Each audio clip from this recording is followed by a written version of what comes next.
my broken heart. I probably always have these ugly scars, but right now I don't care about that part.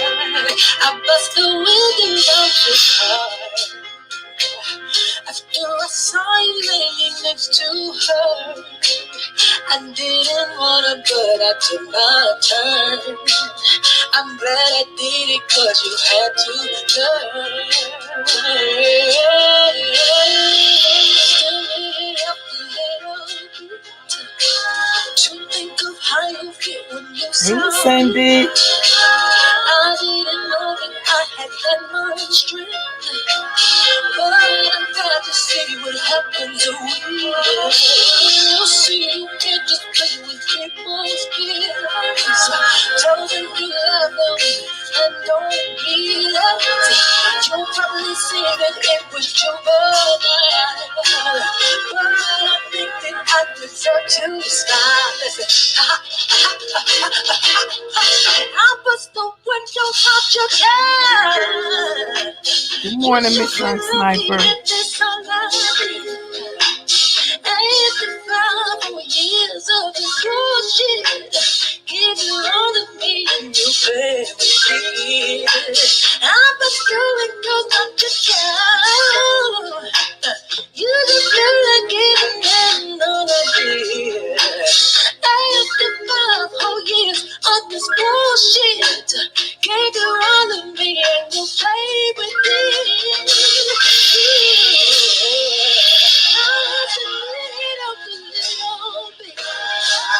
To think of how you feel when you saw me.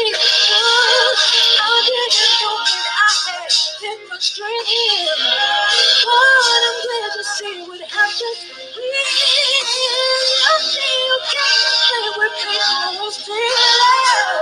Tell them you love me and don't be mad. You probably say that it was true, but I'm thinking of this girl. But it don't come back up my brother. You should really did it. I did that good. After love, 5 years of this bullshit. Ooh, yeah, I did it. You should know it. I ain't sorry. You deserve it. After what you did to me, you deserve it. I ain't sorry.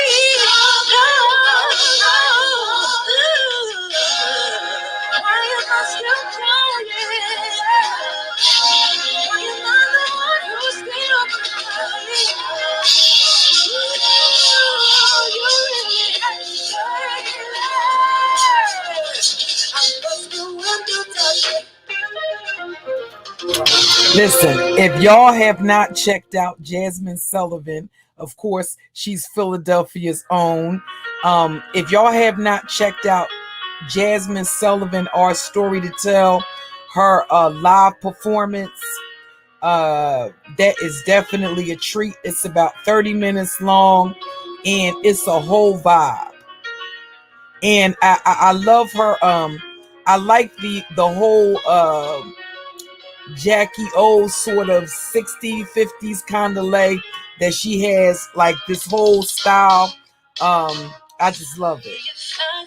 So filled with gloom, you say you care, and I know you do, but this is from my experience. Yes, this blind spot is awesome.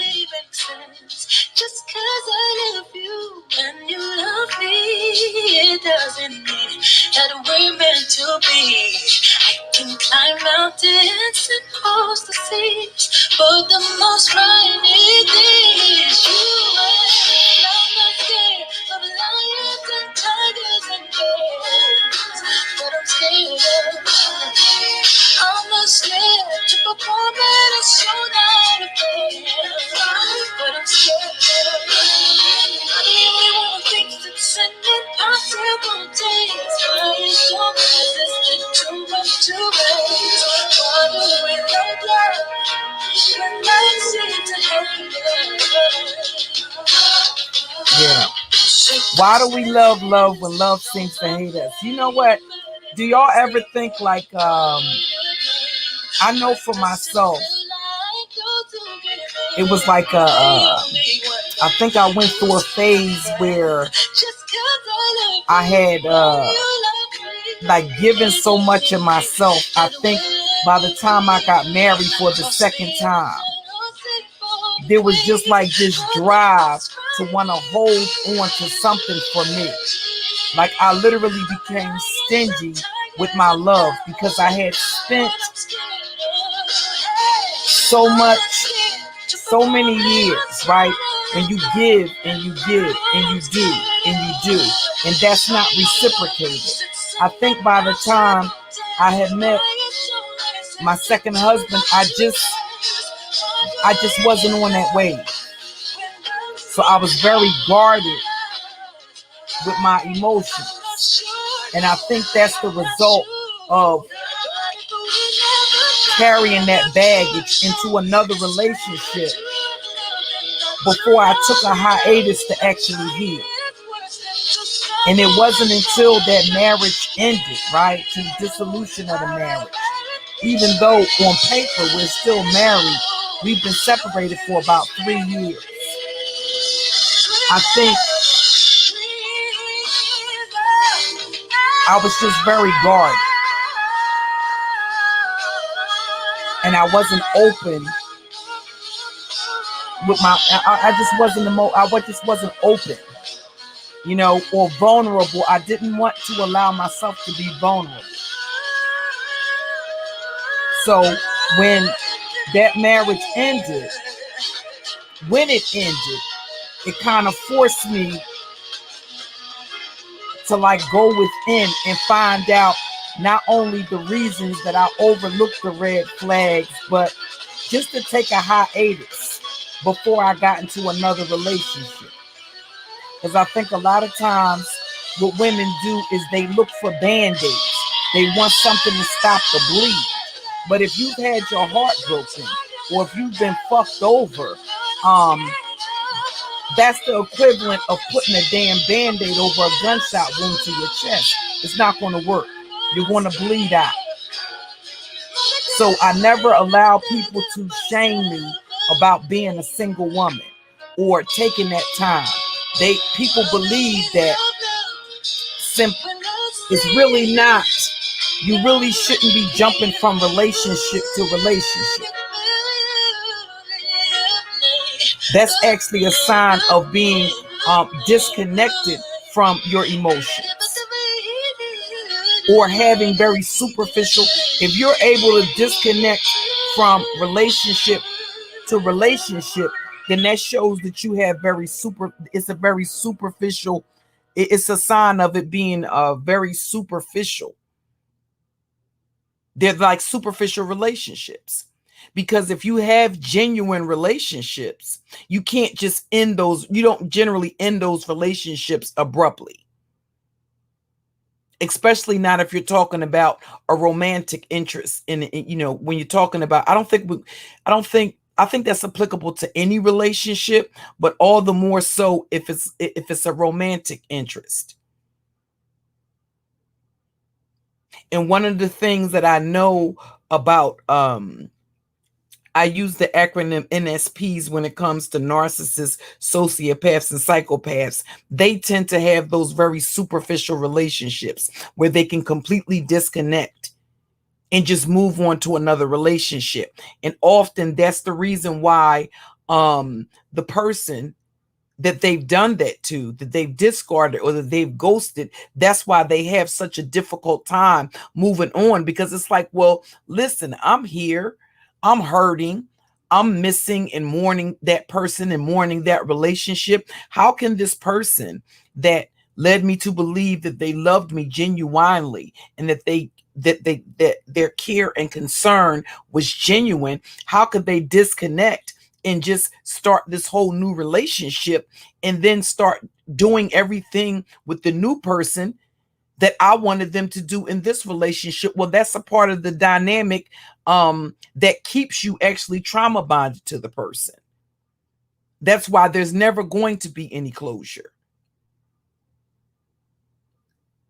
The closest that you're going to get to the closure is being discarded until they decide to circle their wagons again. In some instances they come back, in some instances they don't.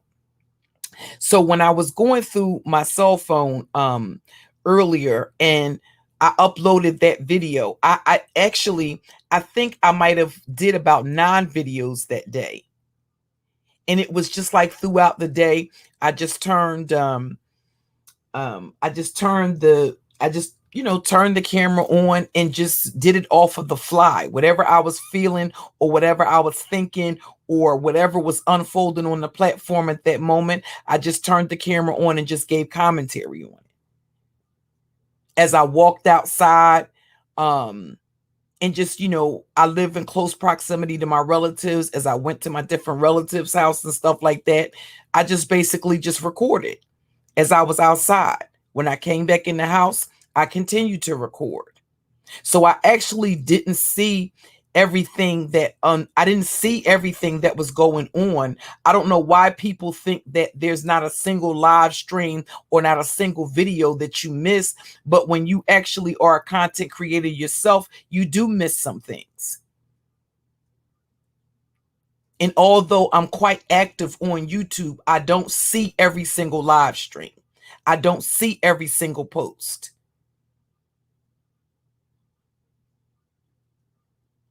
And if you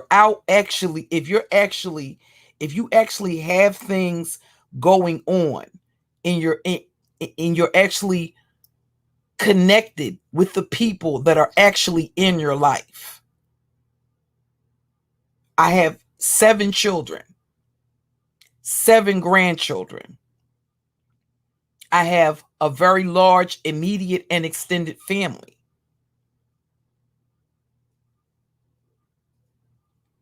There are other things that I do. I do things with my family. I communicate with my family like I'm connected. And this is the neighborhood that I've been in probably for the last, I want to say at least 25 plus years. My children were raised here. So I know just about, there's not really, unless it's a person that just moved here, I know everybody in this area. So sometimes you may just be talking or having conversation with your neighbors. I may be outside on the porch just talking. Not that you have a whole lot or anything anything special going on, but if you're connected with the people that actually should be a priority in your life, you may occasionally miss something or go to click on your or go to grab your cell phone. I don't walk around with my cell phone glued to my hip 24 hours a day. And anybody that's been communicating with me will tell you that. There are times when I turn my notifications off. And I think that's a part of the reason why people have such superficial relationships. If you walk outside, you can barely make eye contact with anybody anymore because every damn body's looking at their cell phone. I remember one day when I was going into town and I didn't want to pay because parking is very high in Philadelphia. So I said, well, I'll just walk to the train and caught the train. Not a single soul on the damn train was making eye contact. Every damn body was looking at their cell phone. Everybody. It didn't matter what age they were. So although we live in an age of modern technology, it's still important to actually have connect. I think people become so absorbed, they can actually lose the connection with the people that are right there in their face. I can't tell you how many times I just wonder, like when people are actually in married or in relationships and they actually have families, how do you spend so much damn time online? When are you actually connecting with the damn people in your life? The fact of the matter is they aren't. Because, it allows you to be whatever. The anonymity of the internet allows you to be whoever you want to be. Good morning, Shady. Good morning, Tropical Punch Kool-Aid. Good morning, Ivama. So I'm just going to give this disclaimer, y'all, before I get into these receipts, because I got a notification at 2:00 in the morning for a privacy violation. So this is for the YouTube support team that may actually review this. I'm going to be giving this disclaimer. I'm also going to make it a point to put that disclaimer in the show notes, as well as in the banners, simply because you don't want somebody to see something, you don't want somebody to hear something, you don't want somebody to know something, whether it's about you or something that you've said or something that you've done, that doesn't make it a privacy violation. That's an abuse of the flagging system. If something is public record,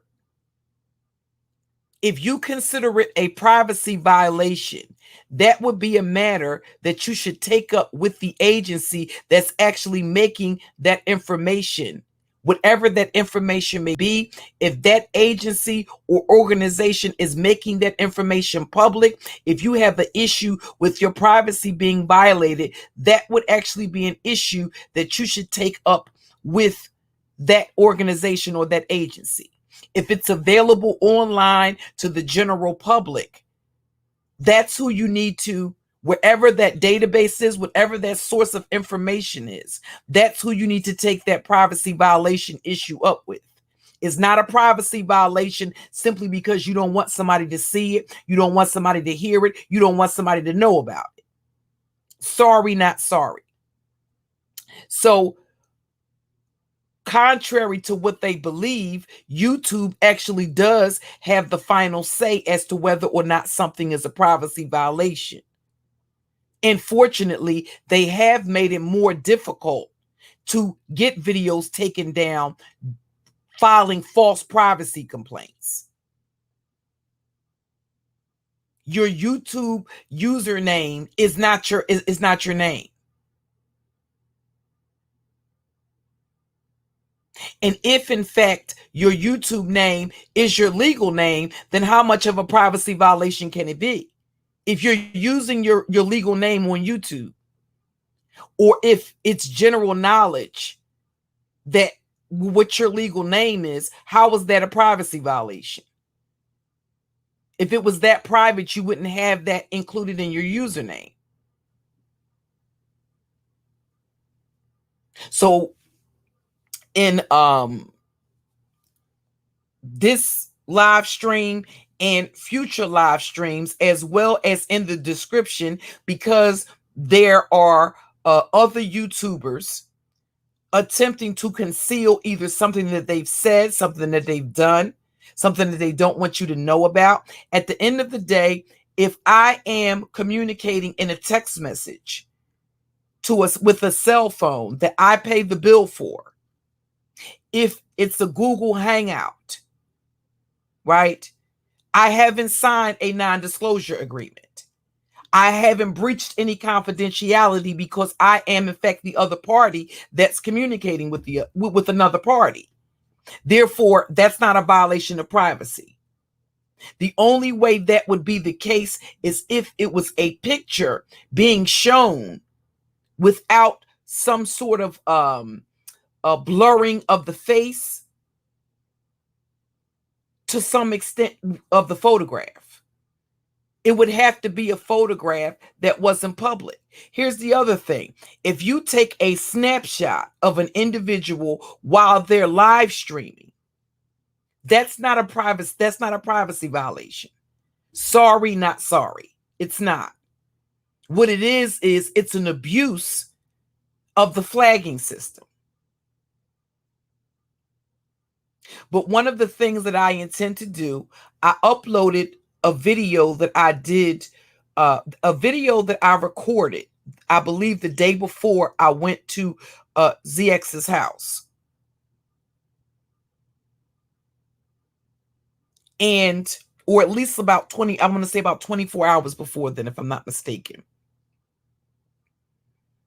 Because this was whatever day, I know for a certainty, it was the day that Golden had came out and she had called the police. And to my understanding, slowly but surely, she's recanted what she said originally. Am I surprised by it? No. But one of the things I was telling you guys is that I was considering doing reactionary videos. So on my Nubian Narcissist Nemesis channel. Now, I'm quite sure a couple of months from now, people are going to say, those videos are old. She hasn't been on camera in several years. She's about 100, 100 to 150 pounds heavier. She doesn't look like that anymore. I've never been afraid to come on camera, flaws and all.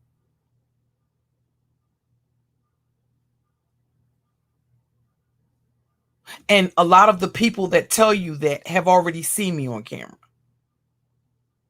But because the majority of the time I'm behind a black screen, they have the luxury of being able to paint that sort of narrative.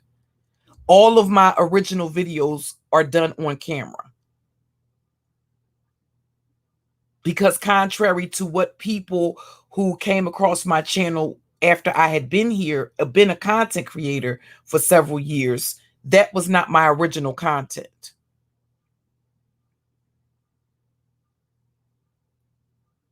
And because there has to be some balance, and because of things like censorship, good morning, Mac. I don't think that for quite some time, I've been trying to make the transition to using YouTube as a tool for promotion, not shortchanging those who opt not to subscribe to a subscription or to be to have an access to exclusive content. But I would never take content from YouTube that I've already made public and then attempt to monetize that. I believe that's a shortchanging of the people. I just wouldn't do that. Okay, I think that's lazy as a content creator. And I think if you have content that you're charging people to have access to, I think that it should be content that's worthy of their coins. And it's really just that simple. And I didn't just reach that. I felt that way from the minute that it came to my attention that there were content creators that were doing that. I said, well, why would you take content from YouTube that you've already made, that's already public? Why would you take that and put that behind a paywall? You're making people pay for something that they've already seen or that they've already had access to. It's not like there's a distinction between, okay, if you saw it for free, now you have to. No, I just don't understand that.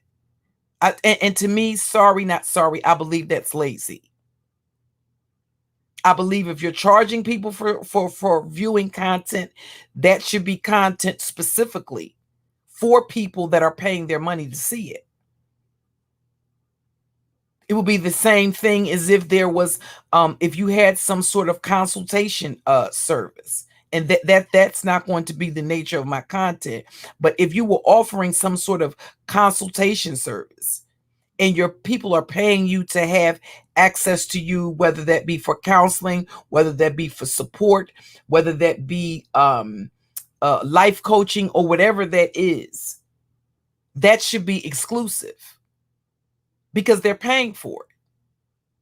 Not something that's on YouTube already. That's lazy. Good morning, Miss Mia. So I'll be giving that disclaimer, because I gotta, I'm going to show you guys. Hold on for a second. Let me remove this banner.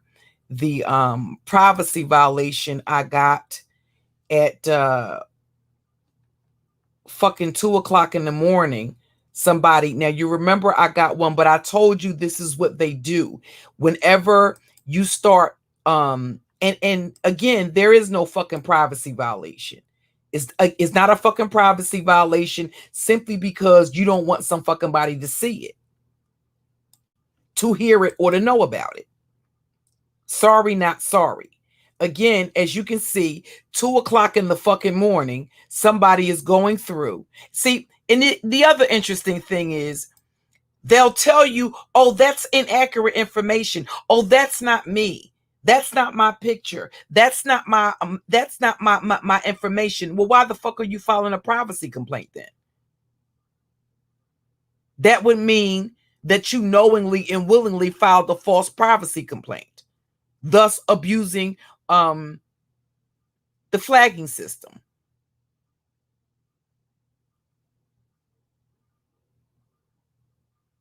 But as you can see, fortunately, what YouTube says is that we would like to give you an opportunity to remove or edit the private information that might be present with the content reported. This notification informs you that another user has raised a privacy concern about your content. However, and it says in bold, it will not automatically result in your video being restricted, and no associated penalty has been applied to your video at this time. We would like to give you an opportunity to remove or edit the private information that might be present within the content reported. After 48 hours of this notice, we will review the complaint for violations of our privacy guidelines and consider restricting the content. And to the YouTube support team, what I say is that text communication, Google Hangouts, email, public photographs that are available on social media, public record that includes civil and criminal record that are available as a result of a public, it's available to the general public, is not a privacy violation. What they are other content creators, not subscribers, but other content creators that feel simply because they don't want you to see it, they don't want you to hear it, and they don't want you to know about it, it's a privacy violation. It's not. So I can only ask that the YouTube support team consider that as they're reviewing the content to find out whether or not it violates YouTube's privacy guidelines. But this is what they do. Now, mind you, did they have the opportunity? Did Nyla says, China White, Real Life is Not in Cyberspace, the Black Woman's Podcast, did they not have an opportunity to go on about their business? They chose not to do that.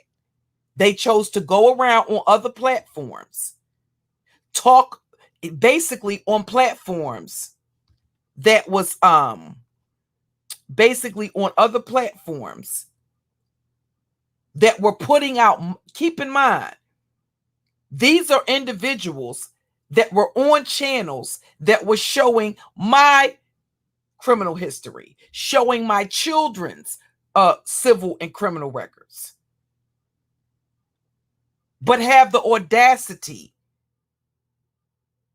to claim that their privacy is being violated. Didn't I tell you these people do things to you, and then their sense of entitlement, they somehow become victims of violation. They're violated when you do to them what they're okay with doing to you. Now, they can hold panels, sit up there, put out false narratives. However, when you say, listen, that's false information, I'm going to show the truth. of exactly what happened, I'm going to force you to stand in your truth. Well, it's a privacy violation. No, that's an abuse of YouTube's flagging system. That's what that is.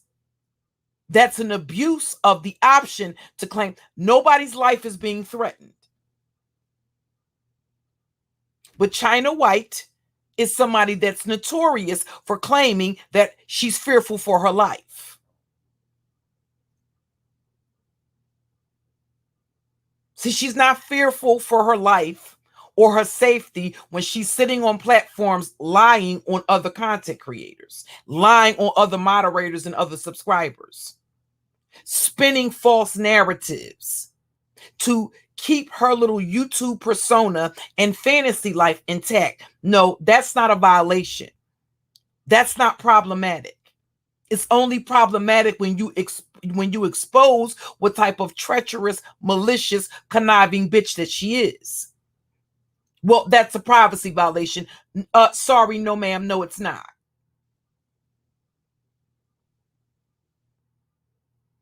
And exposing something or revealing something that you've said or something that you've done voluntarily is not a privacy violation either. You said it, you typed it, you hit the word send. You hit the send button. Likewise, what Nyla says. You were under no compulsion to communicate with me. You did so voluntarily. Therefore, Google Hangouts, text messages, emails,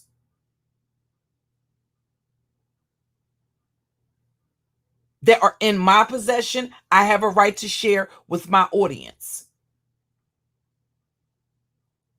Your legal name is not being used. Your address isn't being shown. It's not a privacy violation simply because somebody shows a photograph of you that's unflattering or unfiltered. Because you all don't take issue when you do that to other people, when you do that to other content creators, when you show their unfiltered pictures, when you show unflattering pictures of them. Is that a privacy? Do you consider their privacy? Or do you consider that a violation? When you're behind the scenes doxing people, exchanging personal information, including information regarding people's children or minor children, do you consider that a violation? Would it not have been a violation of Mr. Fantastic's wife? Wasn't that a violation of her privacy when you asked to see pictures of his wife and pictures of his family, but nonetheless you asked to see it, right? When you wanted to know the identity of that Caucasian woman that you suspected of not being mixed or biracial, when you gave me her legal name as a result of information you had already looked up on the woman to see what additional information I could find, did you consider that a violation of her privacy? No. What you did is take the information, take the photographs that I obtained and provided those photographs to Mr. Fantastic, as well as the additional information. And you created the thumbnail for him for that live stream.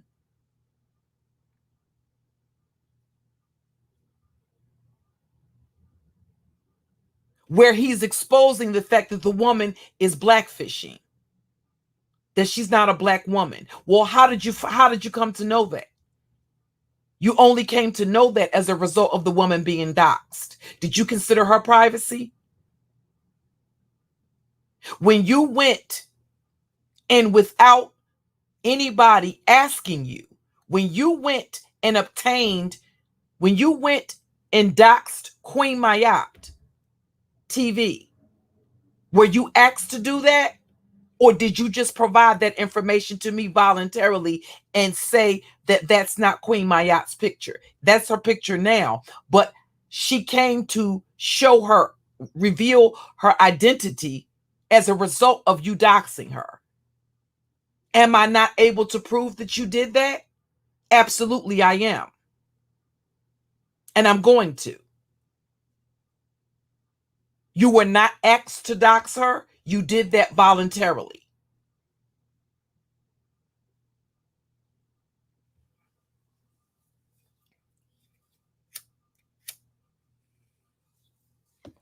That's why it's important to show the type of shit that these broads do. So that way, when they get up here and they try to play innocent and they pretend to be victims, you will know the type of things that they have said and done to other people. And it's never a problem until it's done to them.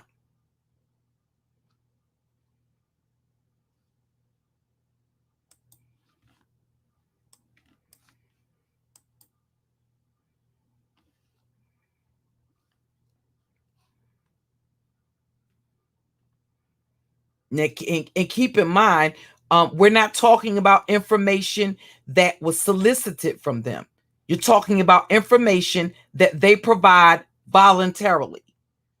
When she doxed Queen HoNeYyY, girl, she had absolutely no reason whatsoever to dox the woman. She just chose to friggin' do it.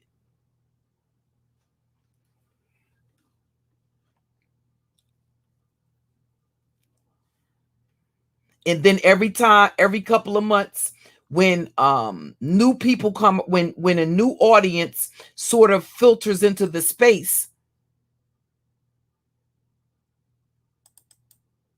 see, the reason why you can't trust people like the Nyla says is because of shit like this. Okay? Is there some reason why? And since you're flagging, even though there isn't any privacy violation, is there some reason why I would have a copy of this? This is Cocaine Kells. Okay? Is there a reason when I told you all, right? When I told you all that Nyla was showing me that she was paying Cocaine Kells bills.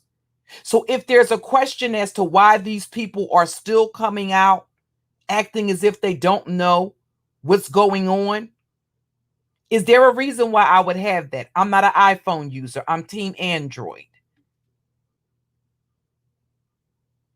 Is there a reason why I would have that?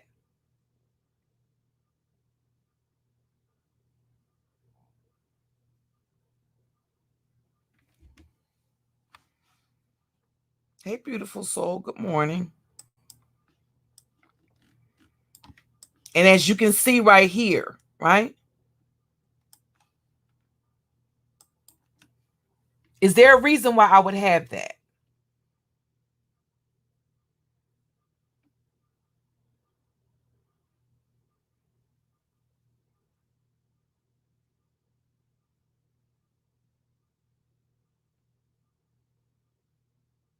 Mods, if you could plug the backup channels. And I saw I think they've changed their name from Millennial Queens to Millennial Reigns. I saw Mimi in the chat when I was streaming earlier. I don't have the link to her channel, but for those of you that are around the 20-ish, 30-ish, and you would like to, support content creators that have very mature for their age, they're like what we refer to as old souls because they're younger, but they're certainly wise beyond their years. The old timers used to say they've been here before. I meant to plug her channel earlier. It's Mimi from Millennial Reigns. For those of you that like to participate in like the panels and the group conversations with the younger crowd, with a different type of energy and stuff like that, that's an excellent channel to subscribe to, and an excellent place for you to hang out at, to have some fun and to have some intellectually stimulating conversation. And I thought about that after y'all know, sometimes I'm old, so sometimes stuff come to me and I be like, damn, I forgot. I told y'all my son said, Mom, why don't you just start writing? Why don't you just get you some post-it pads? But yeah. So and I want you all to know that this stream may come down on my main channel. I may cut it at my main channel. So please make sure that you subscribe to the backup channels, because I'll leave it up on one of the backup channels. I may not leave it on my main channel. But again, is there some reason why I would have that?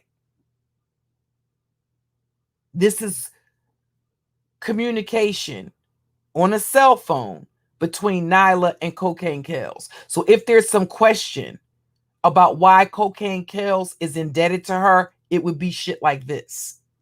Is there some reason why I would have that? Did I hack Nyla's phone and get into that? Did I hack Nyla's phone and take this screenshot? No, it was sent to me. Just like her paying Cocaine Kells cell phone bill was sent to me. None of that. They weren't duped. If she was cajoled or manipulated or duped into sending me this information, it's time for people to start asking for receipts for that sort of shit, for those sort of allegations.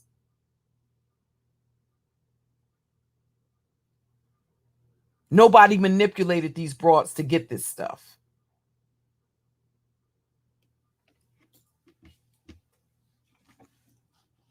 Just so you know, these are the bitches that are filing the privacy complaints. They believe they have a right to privacy while violating somebody else's privacy. The whole time they're playing right in their face while they're violating their fucking privacy.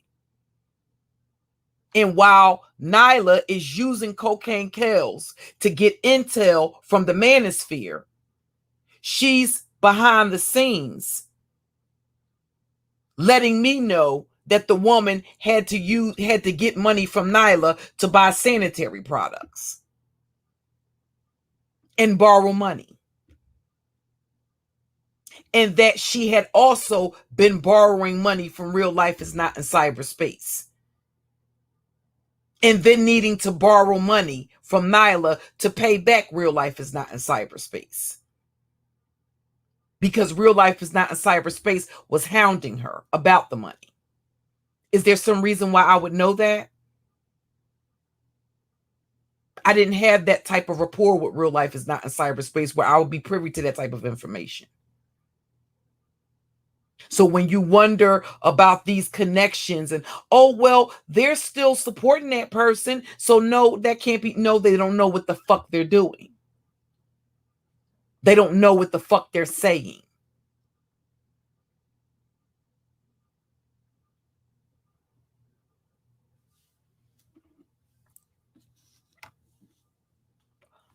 So am I surprised that they're flagging and filing privacy complaints? Absolutely not.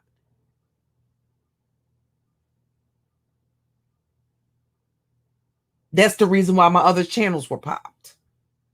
To stop people from finding out the truth. And then after they pop my channel, all of a sudden, there's these live streams coming back to back to back to back to back to back to back. Oh, they got the receipts now. They can show receipts. They're not worried at that time because my audience was relatively small and I had to start all over again to even work my way back up into the algorithm.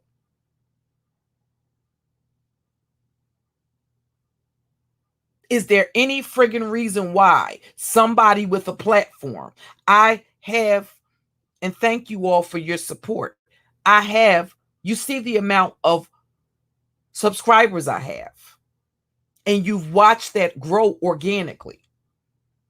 Is there any reason why a content creator with a platform that large would be addressing me at all?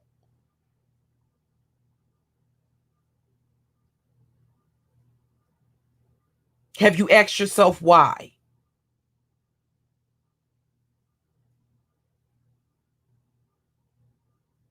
How did I come to have that? You'll find out. Because again, like I said, I never showed all of the receipts. I didn't even show receipts that could have been very, very potentially damaging. I didn't even do that.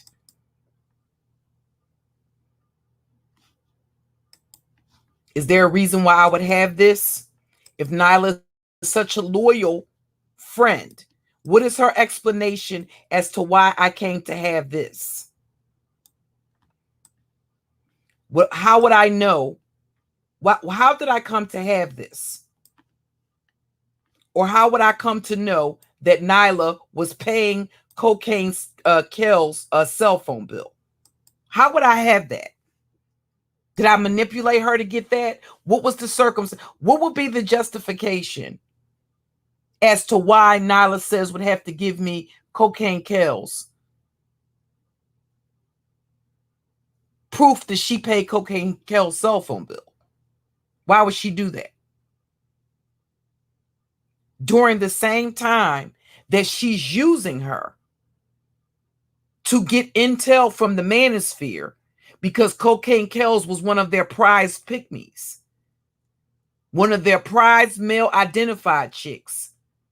And she was using her to get information.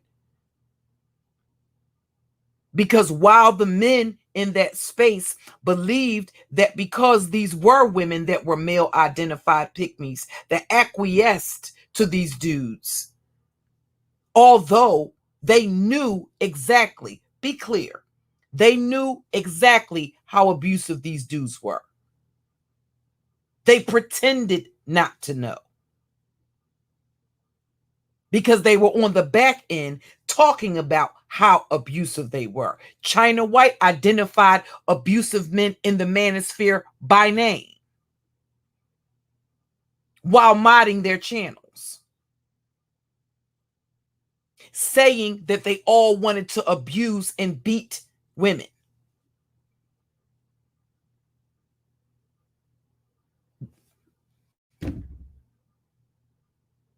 What I'm thinking about it, let me grab that cell phone and see if I can pull up that receipt, Bluetooth that receipt real fast. But this is the type of shit that these broads was doing. And then modding their channels.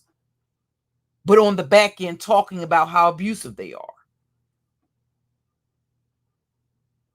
By name. If you knew they were abusive, why would you continue to moderate their channel? Why would you have anything to do with them? But these are the bitches that are up here talking about misogyny and women that hurt other women.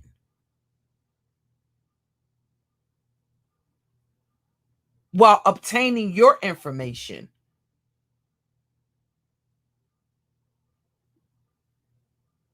and feeding it to men that they themselves have identified as abusers or as being abusive.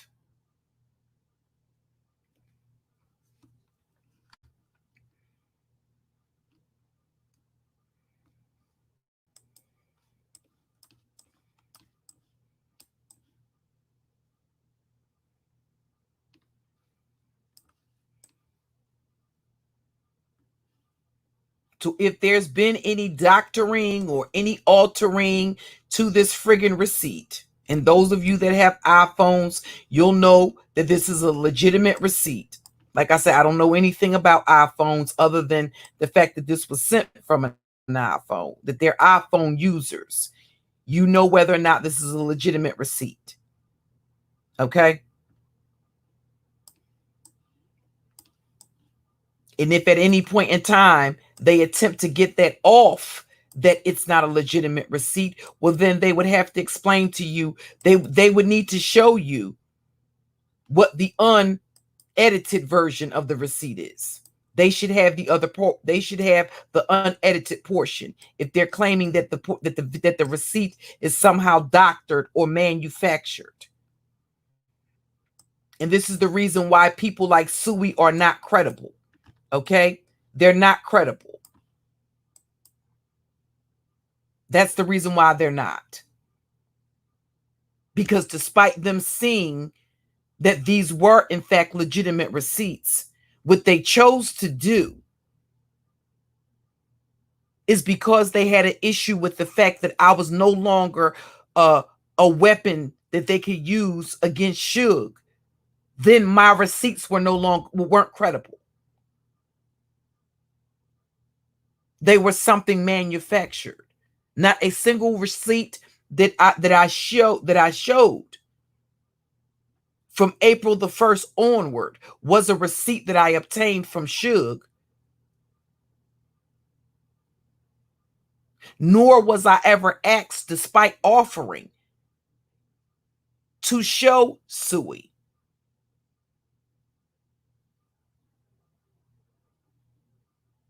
Receipts that I had not even made public to calm whatever reservations he had. But because these people are beyond, are mentally ill, far beyond what I have the capability to be able to even explain what's going on inside of their fucking heads, or what's going on with these fucking people emotionally. Whatever this fixation or obsession is that they have with their little online friends and these little unhealthy alliances that they form with people. So much so that they disconnect from reality and they operate solely in a virtual world. Every friend, every associate, every conversation, everything they talk about has to do with people on social media.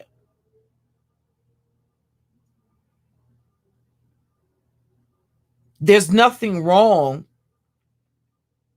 with connecting with people there's nothing wrong with meeting new people. There's nothing wrong with actually gradually getting to know and become acquainted with a person and forming a legitimate friendship. There's nothing wrong with online dating. But what I'm telling you is that the relationships that these people have are beyond that.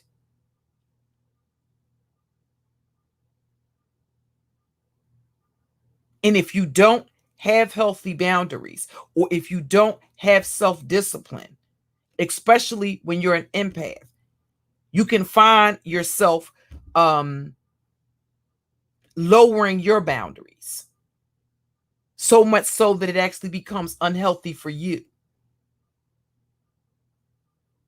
And because they don't have any healthy boundaries, they don't expect you to have any.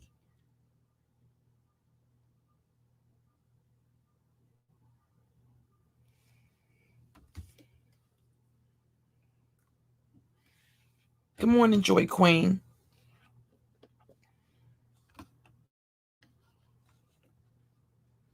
And at some point, it just becomes, like overwhelming. Wanting to be a successful YouTuber for me. You see this here? I want y'all to pay attention to that message. And again, those of you, I'm not an iPhone user. Those of you that are iPhone users, you will know whether or not that is a legitimate receipt. And that is Cocaine Kel saying thank you. And Nyla saying you're welcome, love, glad to help. And you see Cocaine Kel saying I am forever loyal. You know that, right? While she's showing somebody else the fact that she just paid her cell phone bill and then used the leftover to purchase sanitary products, women's hygiene products. Why was that my business? So when you have women talking about again, I'm going to continue to repeat that, because these are the very women, and nobody has ever seen these receipts before. Nobody that I even talked to on the back end has ever seen these receipts. I've never shown anybody or made anybody privy to all of my receipts.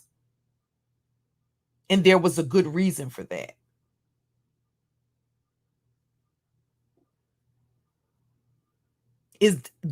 Do you think that Nyla is confused about the fact that I didn't show all of the receipts? Or that there were things that I could show that I had not shown that were very damaging? Yes. And that's why she's been relentless in her obsession over the last year. That's why she hasn't stopped stalking me.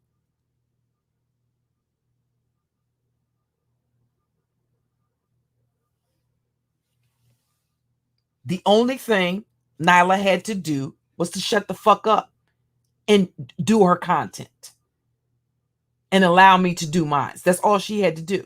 That's all China White had to do.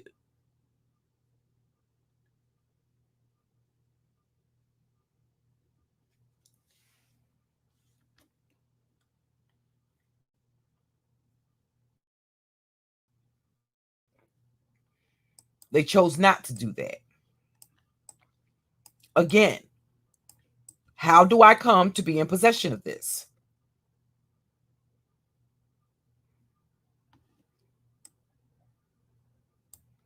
The next thing you know, I'll go from being just the common hood criminal that can't articulate the Queen's English, that basically is an embarrassment, that can't hold a conversation, that is the very things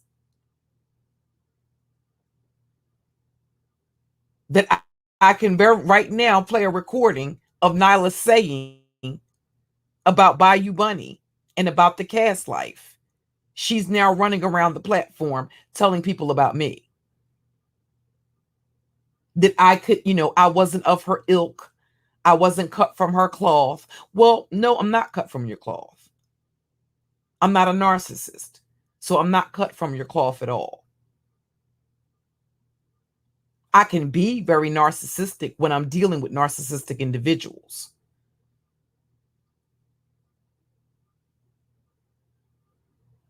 So let me address this. Well, she never really liked Nyla. Well, see, the thing about it is that's called giving a person the benefit of the doubt.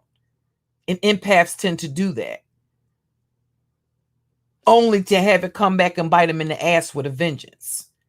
Do you think that for very early on, even during the time that I was associated with Bayou Bunny, when I was frequenting Bayou Bunny's platform, yes, I did believe that Nyla was very narcissistic.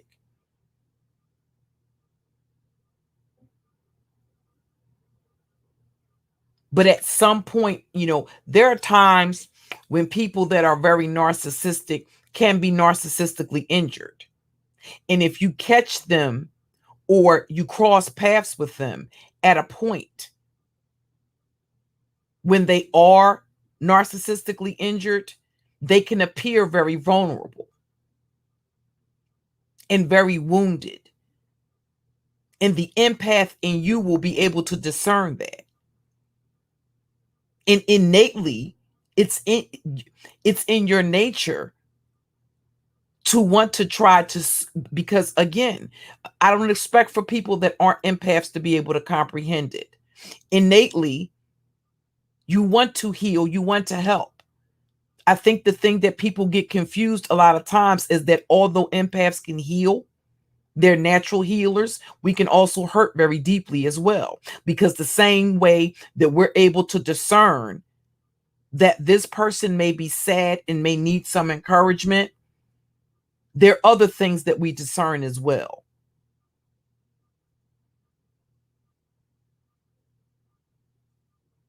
And if you happen to cross paths with a person and they're in a wounded, very broken state, You're human. So you're imperfect and you're subject to make an error in judgment. And think, well, maybe this person isn't. Maybe they would just, if and I always say that. I always say when it comes to dealing with abusive people, when it comes to dealing with narcissistic, sociopathic people, I will become as narcissistic, sociopathic, and psychopathic as I have to be to protect myself. And as an abuse survivor, not only from childhood, but as an adult, in adult relationships, coming from that type of family, I do get very triggered when I see other people being mistreated or other people being abused. And I react to it if I'm triggered enough by what I'm seeing or what I'm hearing. I don't apologize for that.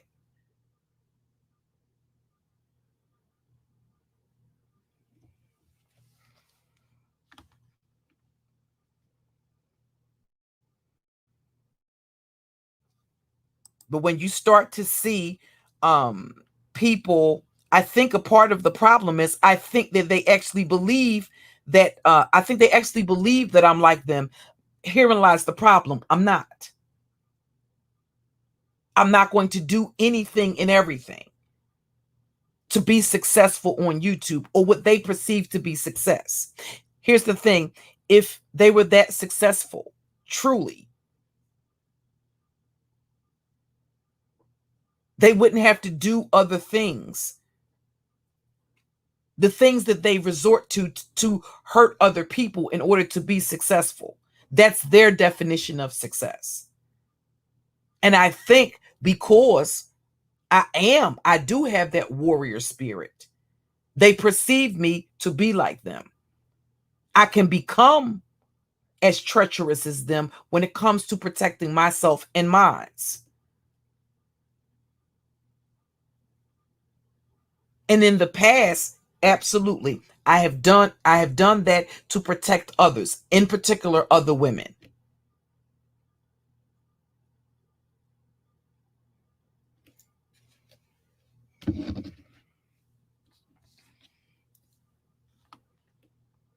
And at the end of the day, it's a journey. That's what life is. Okay? You're supposed to make mistakes. And the key is that you learn from those mistakes. And what I have learned is that letting down, that I have to be guarded to a certain extent. Because if I'm not only do I deal with bipolarism, but if I'm emotionally irregulated, and this is something that I want the empaths to understand, NSPs dysregulate you. They keep you off balance. And you can experience internal, not only, you can experience, trying to think of the word. It'll feel like you're dysregulated emotionally. You may experience anxiety. You may, in particular, I also have PTSD. So there are certain things that I hear. I can hear a certain sound. In particular, I get very triggered when men take a certain tone or they posture themselves a certain way. That sends off some sort of signal in my brain. I was explaining that to, I didn't tell you all, which, I'm all know I'm recovering from an upper respiratory infection. But on Monday, when I went to the doctor, that wasn't a medical doctor appointment. That was an appointment with a psychiatrist.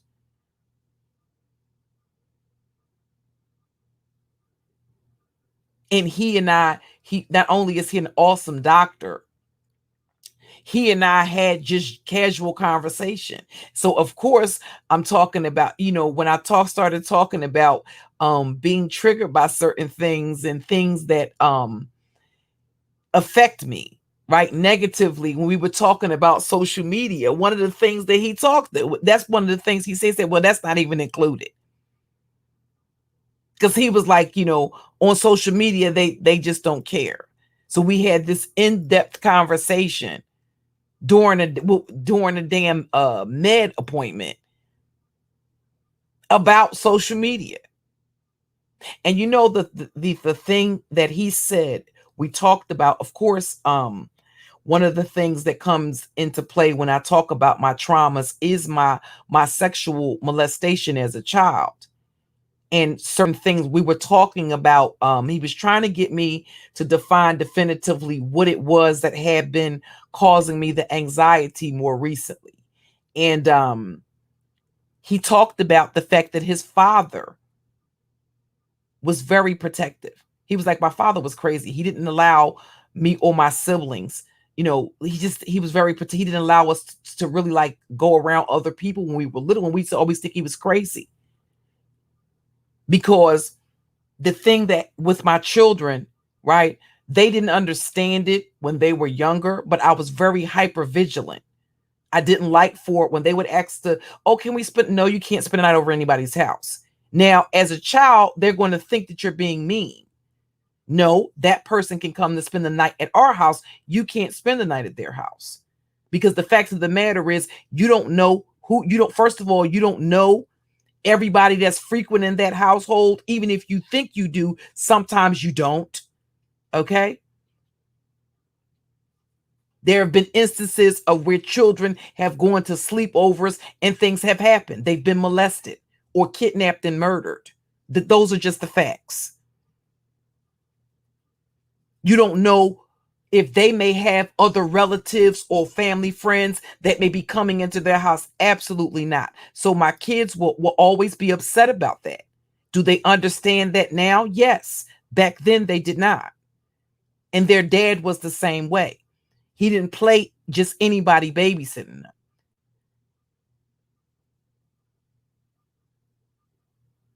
So there was that hypervigilance. Like when my kids would go outside to play, no, if I catch you in somebody's house, you don't go outside to go in somebody else's house. But I always had a house full of children. Either they were all on the porch, in the backyard, in the swimming pool, like the little plastic pools, that they were either the sunshine or his crazy self. What are you looking for?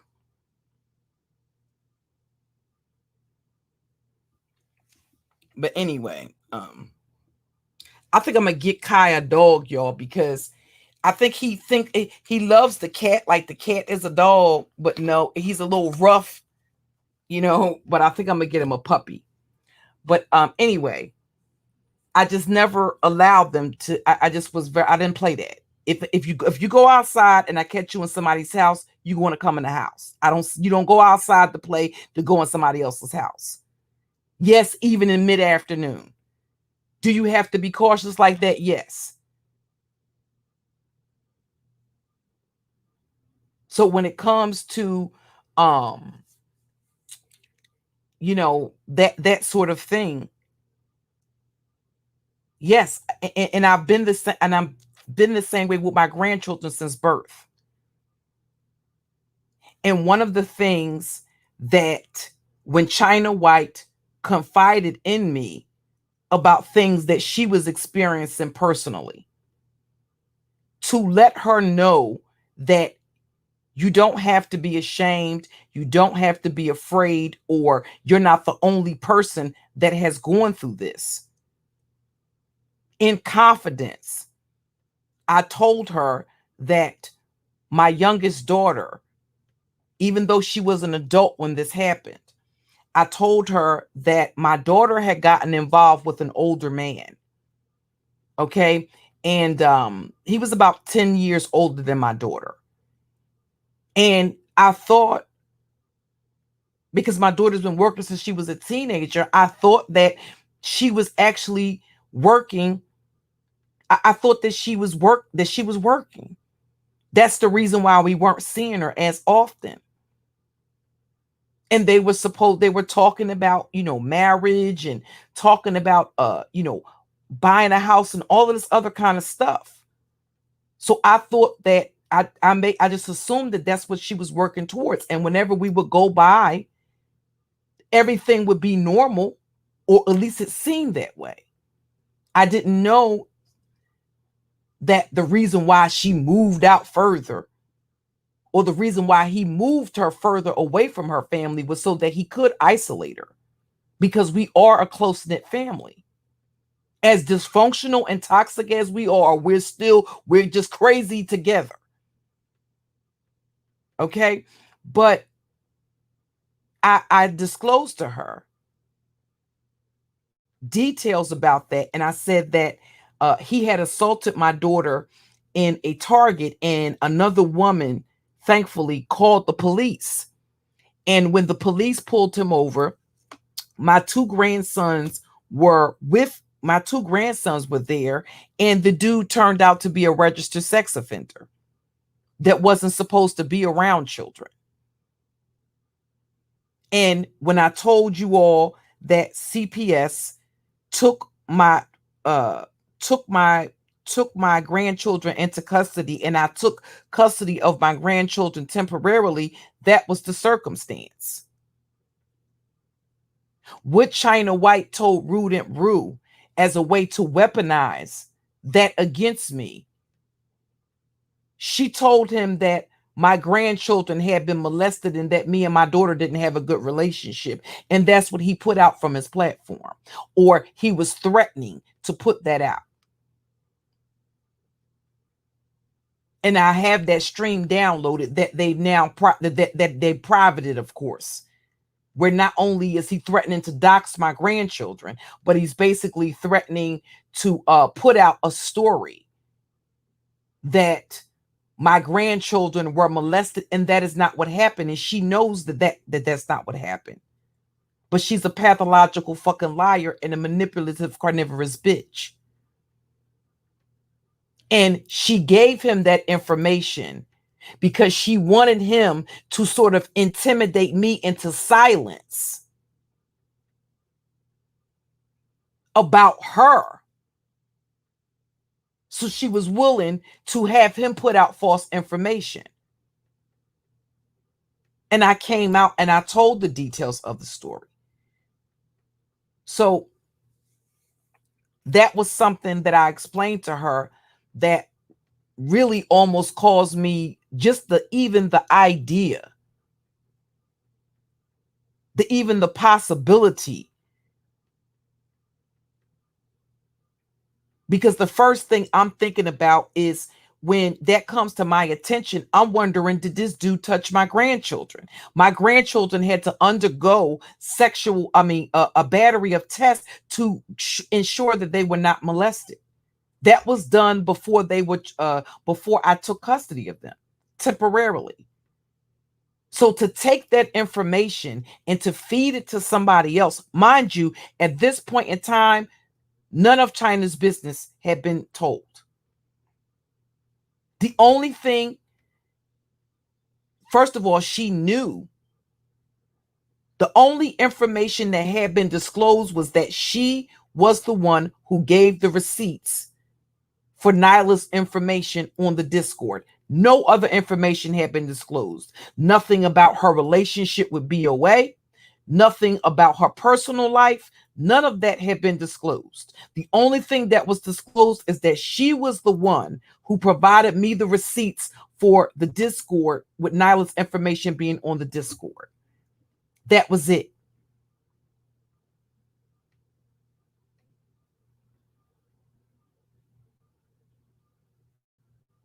She gave him our private, these are the bitches that are filing the privacy complaints. Before I showed a single back chat, it didn't require me to show our back chat to show the Discord receipts. I didn't have to disclose any back chat receipts. The Discord receipts were screenshots.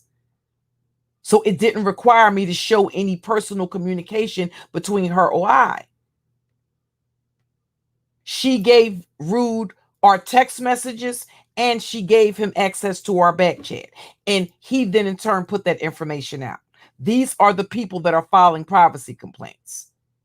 She told Rude that information about me and my family. And she knows how protective I am about my children. And I confided in her that even the thought that something could have happened like that to my grandchildren, and I didn't see that. Keep in mind, I have a sibling that was murdered as a result of domestic violence. So to even conceive that my daughter was in that situation and I did not see that, it caused me to have damn near a nervous breakdown. And I confided in that in her. At the time that I perceived her to be having a nervous breakdown because of her relationship with Book of Alpharonomy, Dr. BOA. That's the context of me sharing that. Because if somebody tells you something like that, that requires them to be extremely vulnerable to you. So it wasn't just her that she was vulnerable to me. No, because I know that that's something that requires a person to be very vulnerable, to open up and to disclose that type of information to you. I, in turn, disclose that information to her to let her know you're not alone.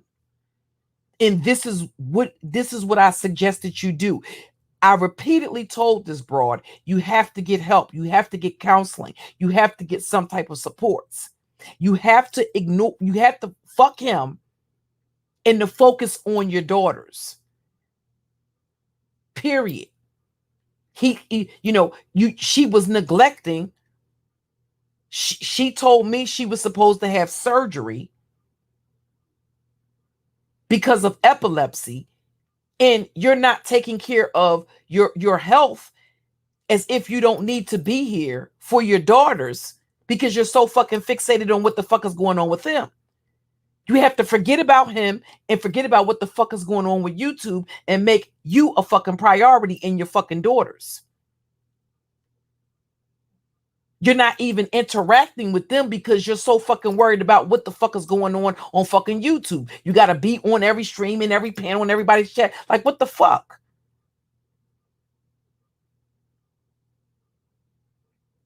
And I tried to be as I never in any not in written communication, not in not in verbal communication. I talked to her as if she was my own daughter, or if she was my niece.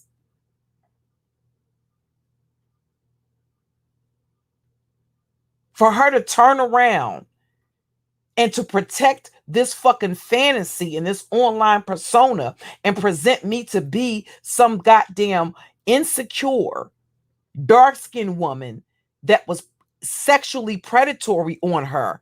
Do you realize that China White told people that the reason why I turned on her was because she basically rebuffed my sexual advances? And I'm like, what?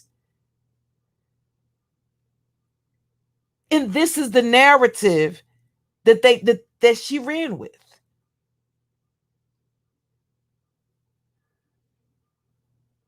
I am not insecure about my dark skin.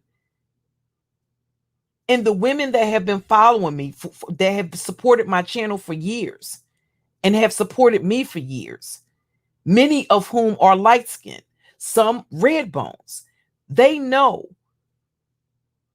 that I've always said, listen, you can't control what complexion you come out of your mother's pussy.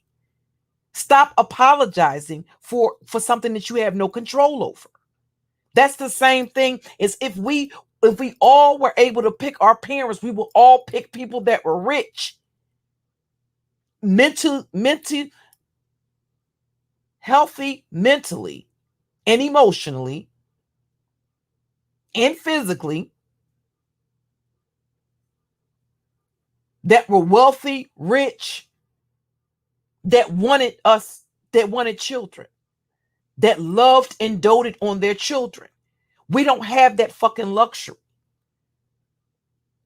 You can't control what skin tone you come out. You can't control. Listen, at the end of the day, you can't control the race of your goddamn mother and father either. Don't confuse when I'm basically checking or reading some fucking body that comes for me or tries to put out that type of narrative. Yes, I will say things when I'm dealing with somebody that I know like rude to be a goddamn colorist. That the only time they basically put dark-skinned women on a pedestal is when they're using them to triangulate other women or when they're using them as attack dogs. When you're acquiescing and giving them what they want and allowing them to be exploitative, whether that's to use you or to use your platform or whatever the case may be, whether because you're cash apping them or whatever the case may be.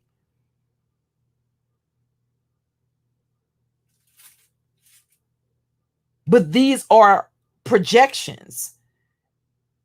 And I was livid that she would do that and put that narrative out there like that. So that is why I said, listen, that is the reason why I said, oh, absolutely not. You're not going to paint that sort of narrative. Yes, the communication between she and I don't give a rat's ass whether it's a back chat, whether it's a text message. I don't give a shit. You're not going to put that type of narrative out there like that and make me out to be some predator. And here's the other thing. These are women. The other thing that bothers me is that these are women that are openly bisexual, that have admitted to being attracted to women. There's nothing wrong with that. If that's what makes you tick. You don't have the right to project onto me simply because I have a criminal history or because I've been in prison. That means I'm a lesbian or that I'm bisexual, because the fact of the matter is I'm not.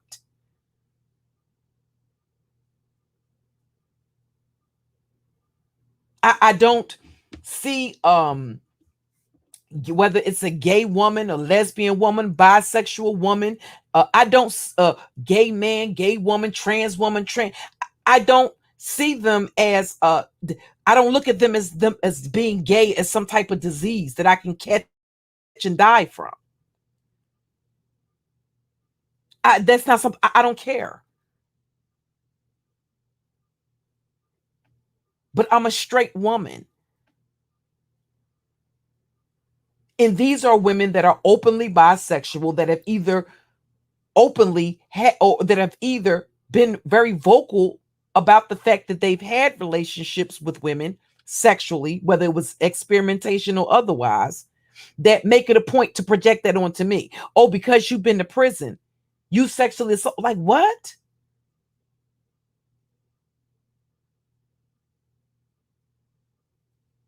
These chicks have said on panels before, on streams that I participated in, that they have threesomes, foursomes. Lady La has admitted to having foursomes. These are women that are openly bisexual, but nonetheless, you're projecting that onto me because I've been, you haven't been to prison. You haven't been, but you've been in relationships, you've been in sexual relationships or have had sexual encounters with women, and you've admitted that. Why are you projecting that onto me? I'm not a bisexual. If I was a lesbian, I would just say I was a lesbian and not give a damn about what you think. It's like I don't most of the other times. What would be special about what would be special about it? If that was my sexuality, it's not.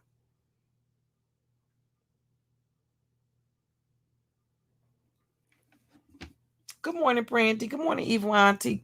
Good morning, Queen Callie. Good morning, Regina Aries. Good morning, Joyce. Good morning, Kevin Kelly. And anybody else that came into the chat that I missed. But yes, that's friggin' it's extremely frustrating, to say the friggin' least. Okay, so now, again, more communication between Nyla and Cocaine Kells. Now, is there some reason? So, did y'all think I was lying when I told y'all? Did you think I was lying when I said this is the type of shit that Nyla sent me? Well, because you hadn't seen it, if you did believe I was lying, I don't hold that against you. If I say that I have something, I have it. And what I have tried to do repeatedly is that there will be times when I would get fed up with the things that they were doing and the narratives they were spending and the fact that they wouldn't leave me the fuck alone. And I would start bombing on them. And then I would say, you know what? Fuck it. Fuck them. I'm just going to go try to work on my content. Support other content creators. There were times when I even took a hiatus from the platform to just give things a cooling off period. And the minute that I would come back, these motherfuckers would start up again. And it's like, you're not going to keep doing that. And I'm not going to keep allowing you to just, run with these fucking wild narratives. That's just not what we're doing.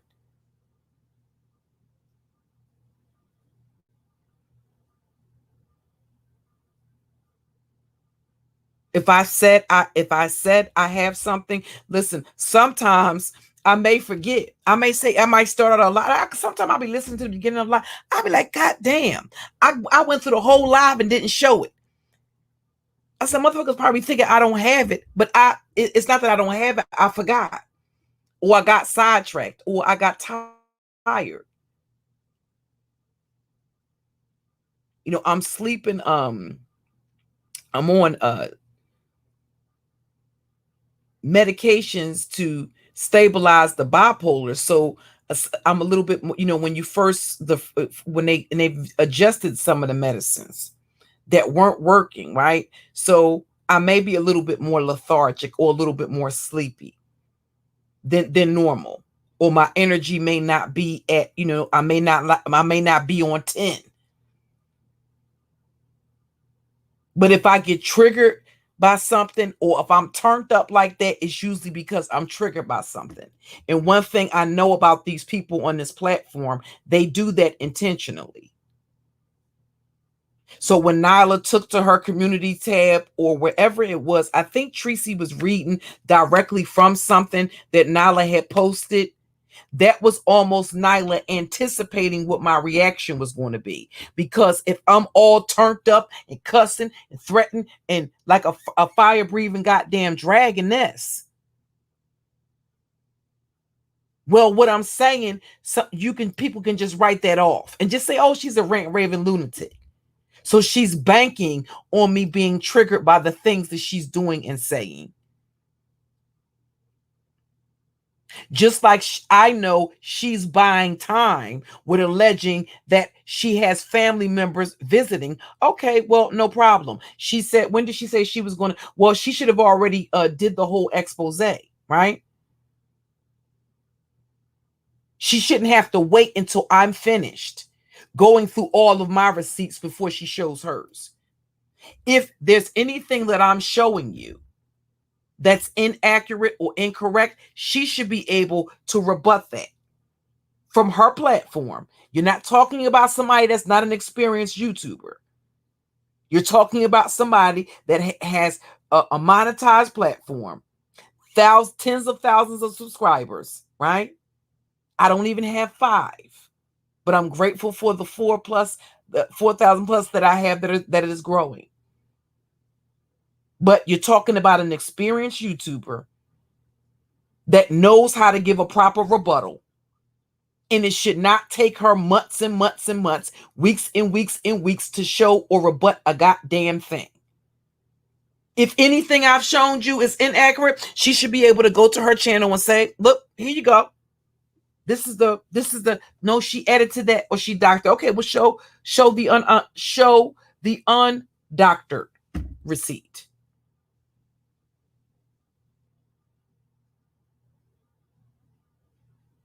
So if I start out saying something sometimes when I'm turned up and I'm animated like that, I may have forgotten. It's not that I'm intentionally withholding anything. Okay? But if I say I have it, I have it. I'm not going to tell you I have something that I don't have. Now, again, I said, was there any reason why I had to know that Cocaine Kells used the leftover money to buy maxi pads? This is somebody answering to a person.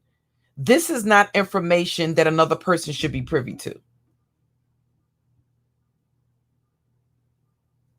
And quite frankly, at the end of the goddamn day, when you see things like this, yes, you should be side-eyeing the individual.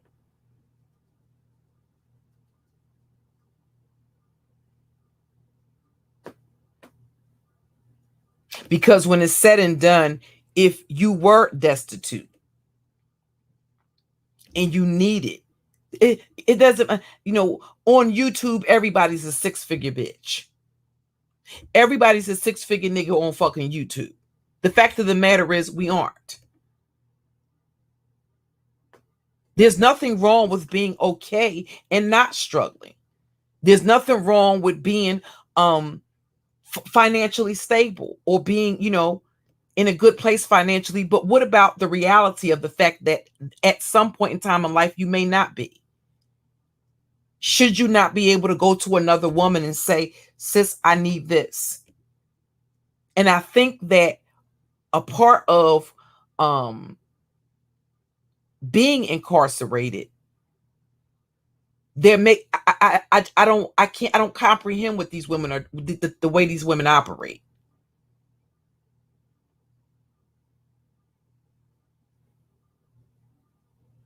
But if you need something, you should be able to go to your sister and ask for it and not have to worry about somebody else knowing that you know, it's just certain stuff that just,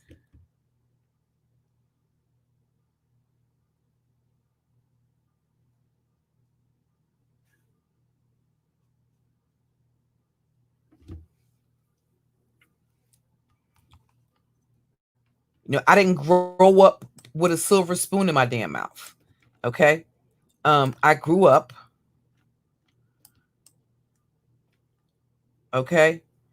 Hold on, make sure you see the text message in this context. And as you can see here, this is the other stuff that she had going on as she took this screenshot. Now, you all, I don't know what the hell. I don't know. Listen, don't ask me anything about a damn iPhone because I won't be able to tell you. My kids are iPhone users. I don't know anything about that. Okay. And listen, my son bought me a damn, see this here? They're talking about HoNeYyY, Queen HoNeYyY. You see this here? Whatever this is going on down here, you can actually see what else she has, apparently. And the irony is she says that she doesn't watch Bayou Bunny, but apparently this is what she was doing. Okay?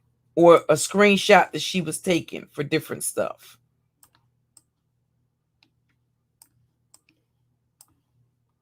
But here it is.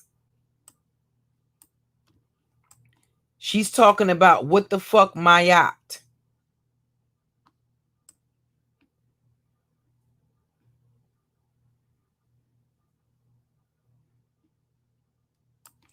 So when you question about why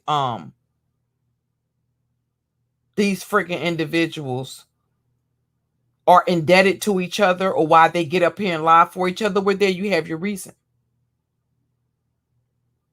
They don't have that type of leverage over my head. And one of the things that keeps them on edge is the fact that they know that they can't control me.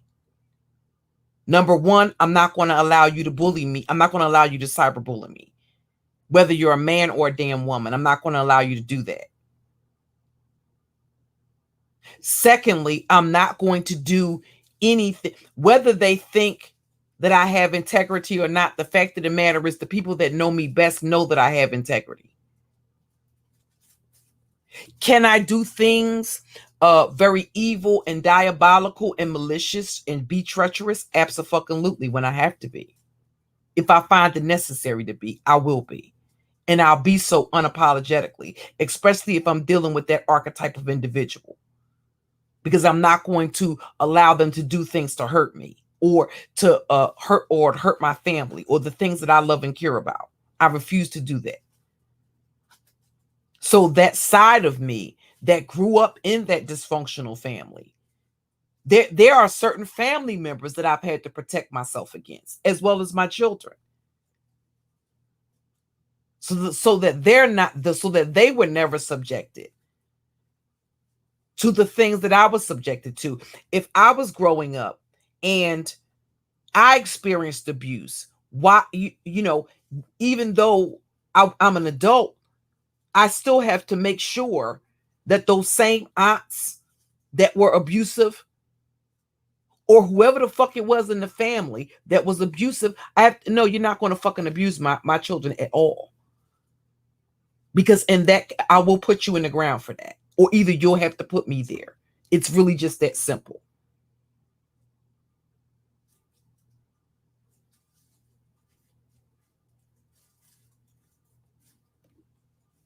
Sunshine, what are you doing?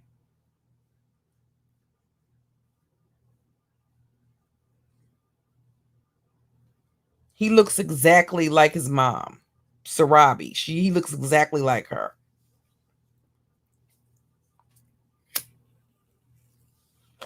And he uses his big ass head to bust into the door. Sometimes if you hear me here and you hear that button at the door, it's him using his head the same way his mother did, especially when she was pregnant with him and his siblings, to bust the door open.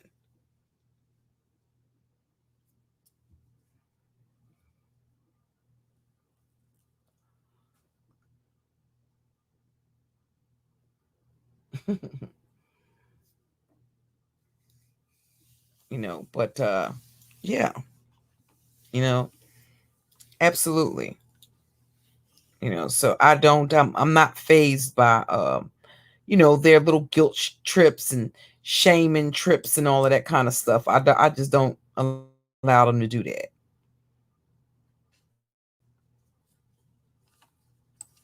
And when they keep poking the bear and they know exactly what type of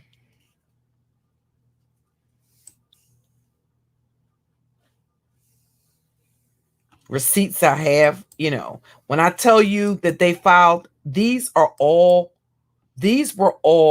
privacy violations, ladies and gents. And yes, I document those things. These are from the previous year. Do you see all of that? This is what they were doing. So when I tell you that Nyla and China and others are up to their old tricks, I mean just that.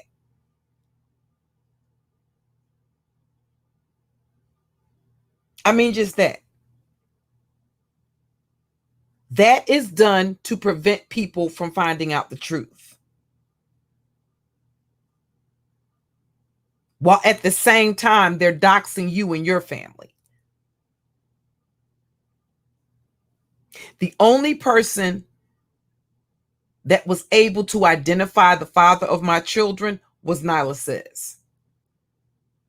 So although it was Rue that was the tool that was used to put that information out, I knew it was her.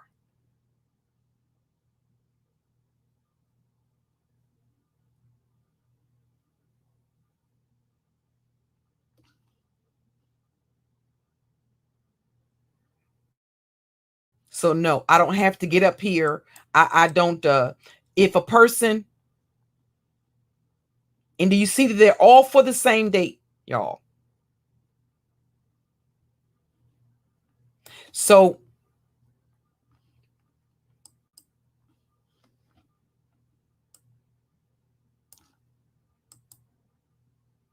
the question would be, you know, why would they just keep going? You know, why not stop?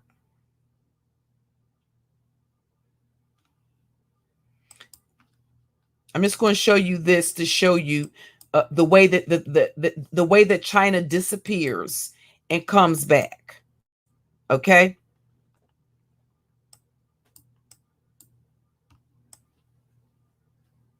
That's Elise. The Art of Submission, that's China White. And this is the thing that she does. I'm deleting everything. If you ever need me, hit me up again, right? Okay. This is the type of shit that after she does shit and she starts to get exposed, she'll hide her channel, run to another platform, and spin her narratives.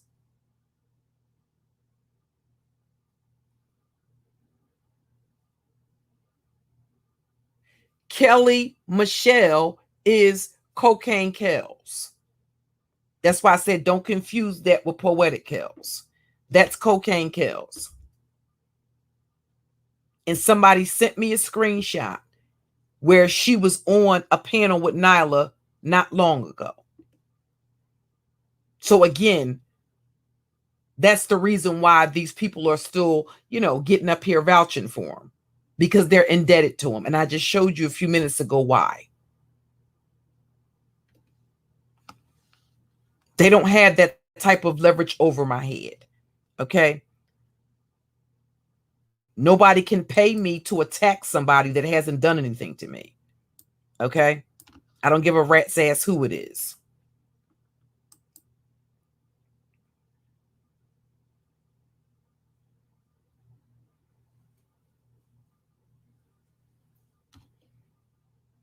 Now, to bring it into context, the type of things that China would say in a text message. Let me make sure. Hold on for a second. Let me pull that. It should show you. Now, I showed you the header, right?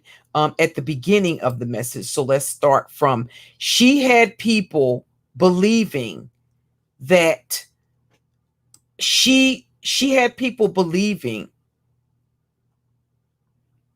that she had cut me off, but that was not the truth. Okay? It was me who cut her off, and she knew that. Hold on. Okay. Now I showed you the header. Now let's consider the context of the message, because I'm probably going to take it. I'm going to try to keep the streams to 2 hours, you all. So that way, I don't, you know, I don't tire out and I don't tire y'all out. And that way, when people watch the playback, it's not a long stream where they got to be red balling for, you know, 1,100 hours. Okay. So let me blow it up a little bit. Now, we just seen who the artist submission was, right? So, and we know this is her. The header I showed you, right? I show y'all the details because I'm a detail-oriented person at the end of the day. And I pay attention to things like that, to details. Okay, so we saw the header for 6:22 a.m. where she said, I'm deleting everything. If you ever need me, hit me up again. So this is China White, the Art of Submission, saying, basically, she was saying that she called, you remember I told you all that around this time, what made me cut China off or make the decision that it was just too much. Okay. And that, you know, I got my own shit to deal with. I have my own mental health to think about, my own emotional health to take care of. And it was just getting to the point where it was just friggin' consuming me. Okay? And despite the fact that I repeatedly told them, listen, I'm trying to get back. And I'm not telling you anything you're not going to see. You're going to see me repeatedly tell Nyla that. You're going to see me repeatedly tell HoNeYyY that. And what you're going to see is them repeatedly show a blatant regard to that. And because whether I just felt, not only did I want to help, but I also felt obligated, to be honest with you. I felt obligated to help them. And that's the truth of the matter. There were certain things that I didn't want to touch, but at times I did feel obligated.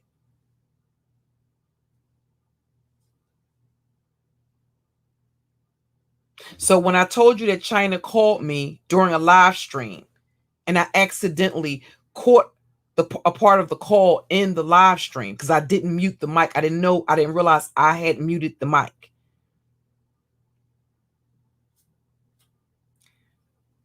I hid the stream. And after that stream, I just made a decision that I just couldn't with her anymore. So she messaged me saying, basically, she was apologizing for calling me that Friday. And she said, I want you to know that I care, sis. I block literally everyone. They have contact with me on YouTube. You are the only one. Here's the thing. If I had wronged her in any shape, form, or fashion, do you think she would have been saying I was the only one who could contact her? Now, she's been running with this narrative. Oh, I was being abusive. Oh, I was trying to control her. Oh, I was trying to dominate her. Oh, I was doing this. Do you think if I was wronging her in some shape, form, or fashion, that she would say that I was the only one that would have the ability to contact her? That is why I aired her out. Because she came out here and she repeatedly friggin' lied.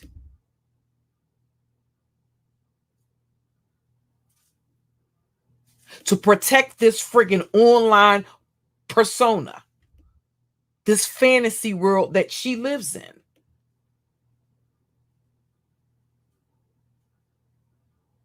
So she's saying nobody. I mean nobody. She said, I'm done.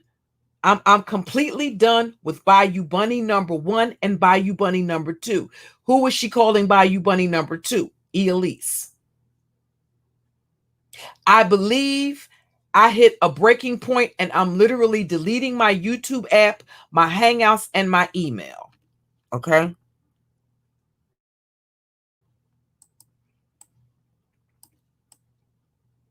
So if you don't want to call, you can't. So if you want to call, you can, or text. I don't have time for them crazy ass bitches on YouTube. When I seen Elise and Bayou Bunny, I said to myself, they planning something. I don't have time for it. I'm already stressed the fuck out. They can have it.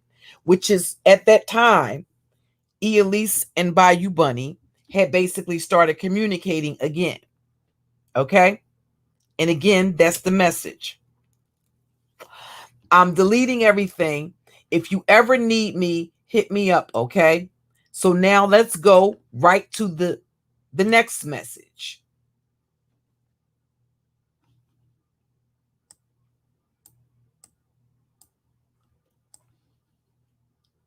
That again is HoNeYyY saying, I believe I'm a people pleaser. I had a nervous breakdown into 2017 because I wasn't feeling love from my family. They tried to diagnose me with depression, but I refused to be diagnosed with depression. So I started not giving a fuck, and it helped me to overcome my depression. Now, you all remember she was talking about what had happened on that Friday on that stream. So the very things that they, talk about when it comes to my family,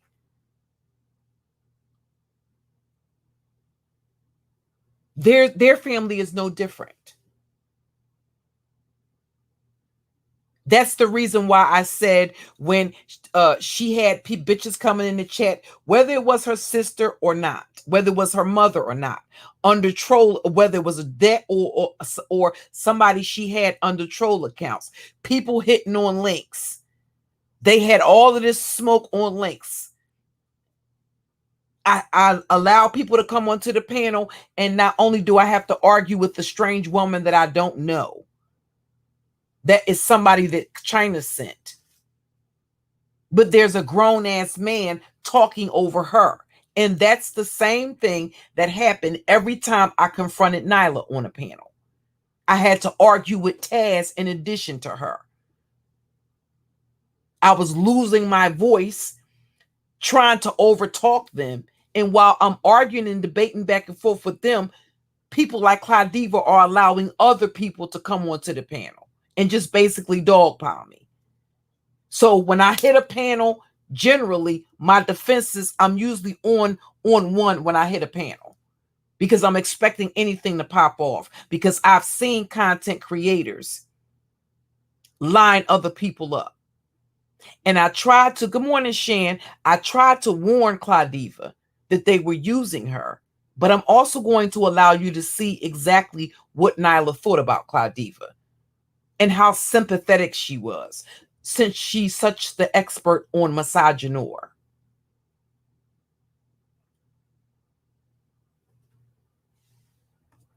So basically what you have in front of you is a person that's telling you, a psychiatrist or psychotherapist or a damn medical doctor diagnoses you with something, and you're saying, no, I refuse to accept that. Therefore, if you refuse to accept that diagnosis, you refuse to comply with treatment that will possibly help you with that diagnosis. But they're running around and all of a sudden they're fucking experts on my fucking mental health.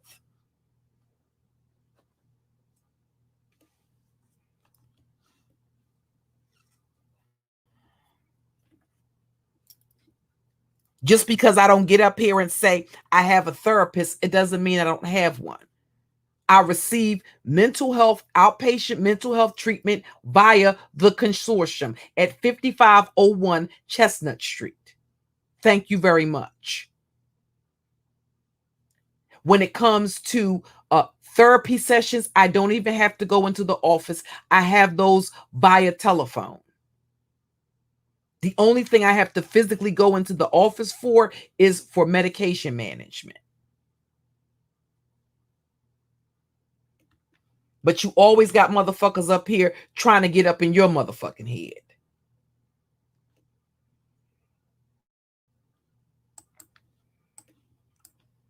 Now, can you see that? So after she's saying that, again, I told you I can show you my cell phone from 2 cell phones, where literally she's sending messages, Google Hangouts, both cell phones.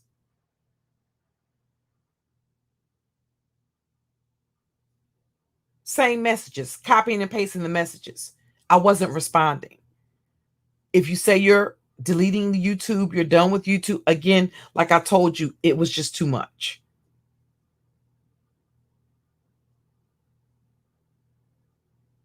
And because I was not responding, she immediately shifts into victim mode, because I'm not responding, because I'm not answering her calls. You just told me a few days ago you were done with YouTube. You were deleting everything. You call me having these goddamn mental breakdowns over goddamn men. If 1 minute it's goddamn Dr. Book of Aforementioned, Dr. BOA. The next minute is something you're going through with Rude. The next minute is something you're going through with Fantastic. And like, listen, these fucking niggas on the fucking, I'm just not doing that. I'm not doing that. I don't have a fucking man stressing me out like that. I'm not going to allow another bitch in her decisions that she's making as a grown damn woman. Good morning, Key. To stress me the fuck out. No, ma'am.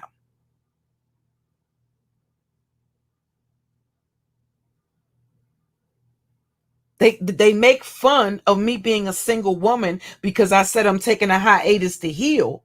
But nonetheless, y'all bitches don't sleep at night because you up being stressed out about some fucking nigga on the fucking internet that you've never met and may never fucking meet. But you're making fun of me? I sleep at night.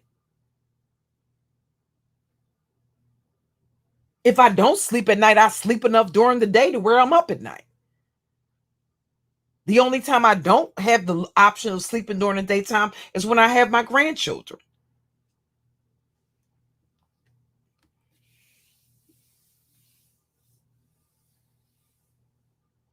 Again, I don't have to lie to you about the circumstances. I'm telling you off of memory. Even before I got to this message, I'm telling you what the circumstances were. And again, she automatically shifts into victim mode. I have never did anything to you. I just thought I was in the way. This is a message this broad is sending me at 4 o'clock in the friggin' morning. Then she says, maybe the reason you're not talking to me is because I called you Friday. I apologize. I want you to know that I care, sis. I block literally everyone else. And that's kind of like the beginning of the previous message. And just so you know that that's the case, let's go back, okay? So, no, I don't have any reason to deceive you about any freaking thing. If I've told you I have a message. Now, here's the interesting thing, right? Nala would have you believe that somebody was out to sabotage her. What China was telling me, I was basically advising Nala so that she could sort of try to protect herself against the attacks that her, not only was at that point Fantastic was tired of Taz coming at his neck. So Fantastic started to basically threaten them and start to retaliate because he was sick and tired of Taz pretty much stalking him and addressing him. They didn't want anything to do with Taz. And because he just wouldn't leave them alone, they started to retaliate.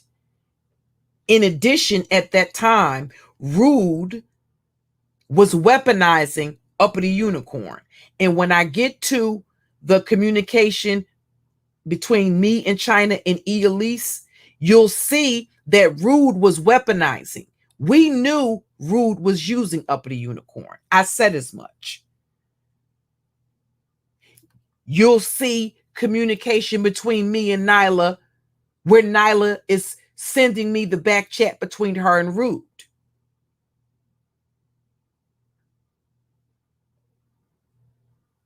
We haven't even got to the type of shit that was being done to the Viper Pit. It's not to drudge up or to cause conflict with people who have already mended fences. It's to bring everything into context. And I'm going to defend myself against false allegations and against blatant lies. I'm not going to allow people to get up here and lie on me when I have a goddamn receipt to prove that they're lying. What makes my ass hurt is people basically, I'm showing you proof. What they want to do is get up here and give you a show. They want to entertain. They want to drag. They want to talk about wigs, weaves, makeup, and criminal. They want to talk about all of that shit because that's to kind of like deflect away from the receipts that you're seeing. If you're so busy laughing and being entertained, where are the receipts to rebut what I'm saying?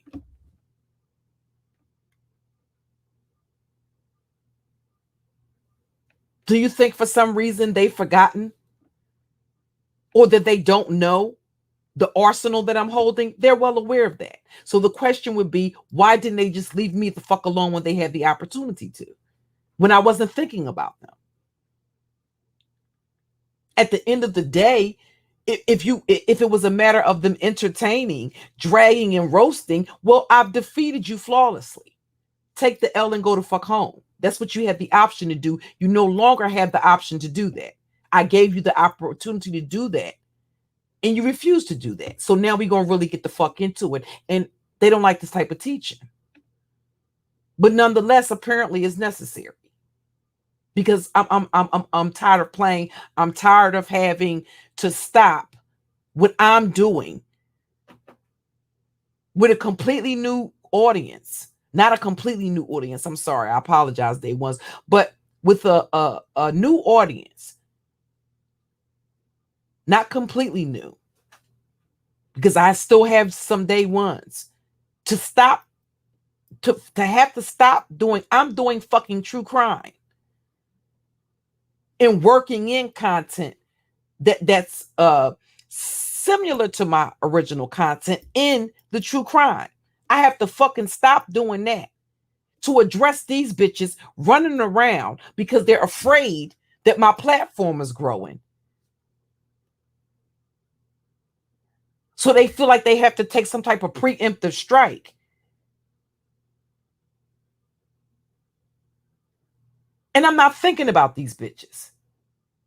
I don't have the time, the fucking energy, or the fucking desire to follow these dizzy ass bitches around, creating troll accounts, or watch what the fuck they're doing. I know what they're doing because people are sending me what they're doing. I have no interest in it.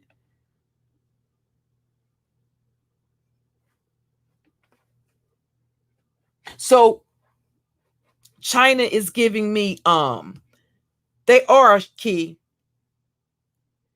China is basically telling me certain things that at the time she was a model Angry Man's channel, and Angry Man and Nyla and Taz were basically arch nemesis before Taz bent down and kissed Angry Man's ring and threw everybody that had been defending them under the bus in order to kiss the ring.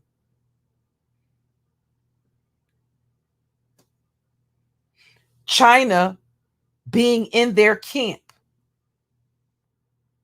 was feeding me information or giving me hints and clues to things that she apparently was privy to, being a part of their camp that I was not privy to. And I was trying to make Nyla aware of what was coming down the pike.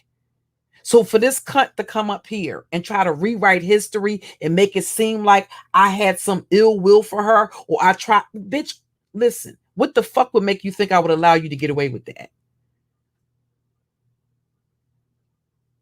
You of all fucking people should know me better than that. That I would never allow you to do that, bitch. Not ever. I don't give a goddamn how big your platform is.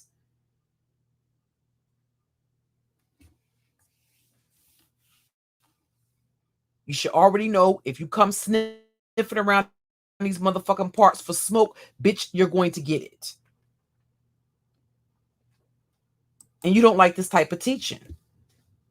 But apparently I got to remind you of who you're fucking with. I don't give a goddamn how many of y'all bitches get together on panels. Getting together on panels and lying.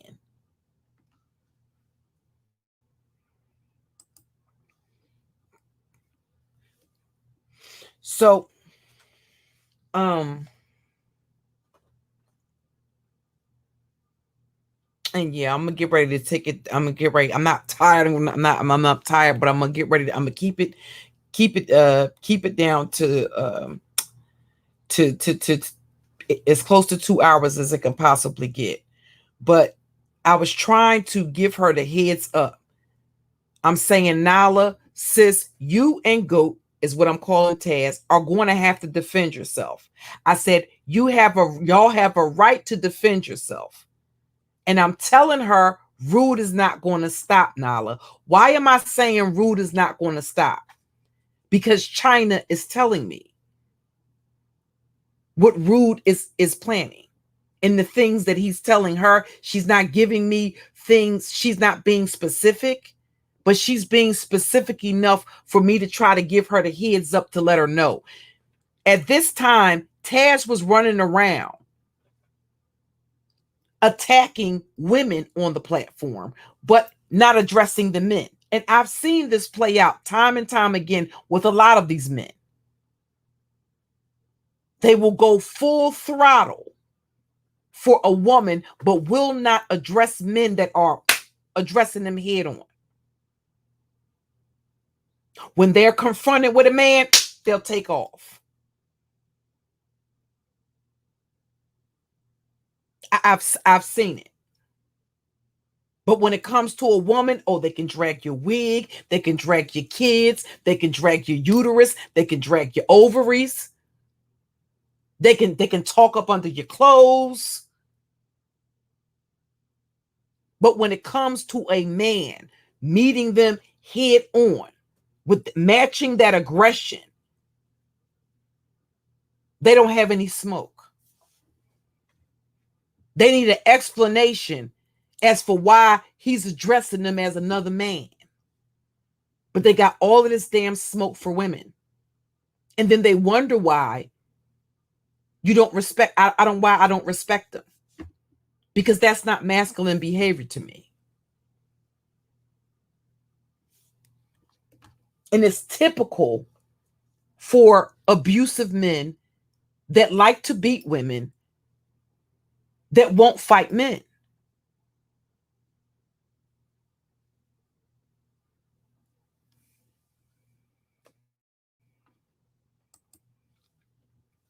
So I'm telling her, I know the way he moves.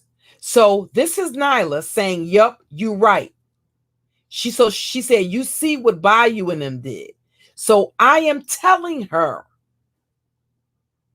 I'm not keeping anything a secret from her. I'm telling her, I'm getting inside intel. And I'm telling her, you cannot say anything, Nyla, please. I'm trying to get the information to give y'all the heads up. What about that leads you all to believe that I was trying to sabotage this bitch? This is a lying, manipulative, carnivorous cunt that has been lying on me.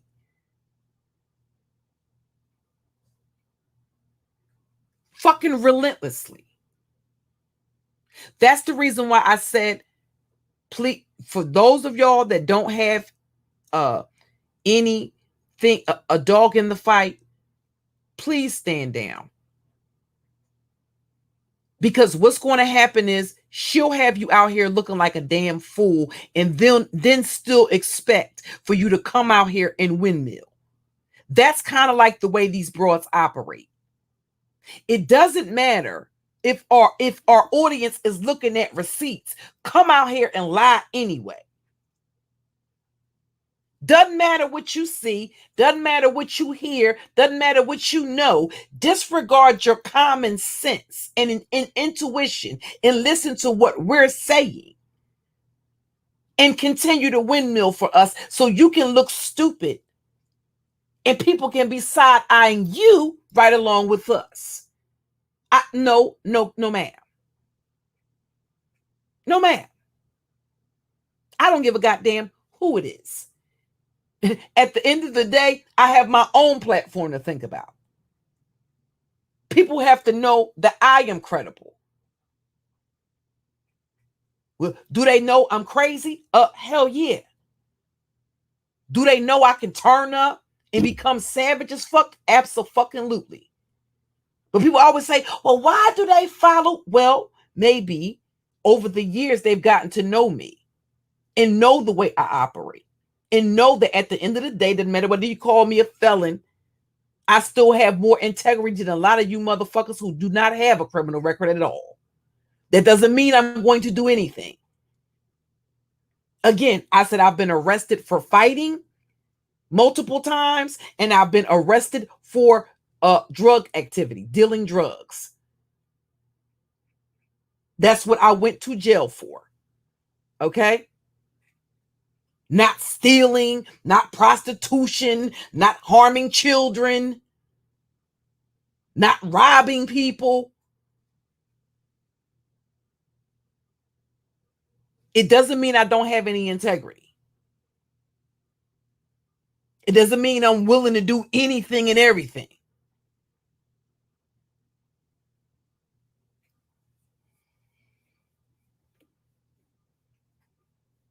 Right, Shan? But we're going to get to it, boo.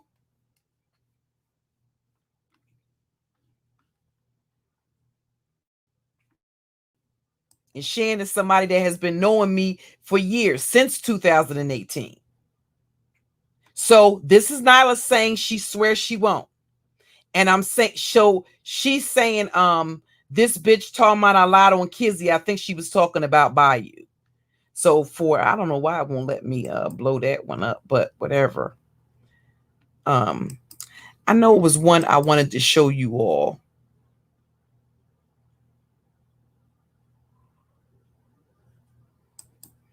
And that, if I'm not mistaken, that was from, I think, as far as the one for, hold on.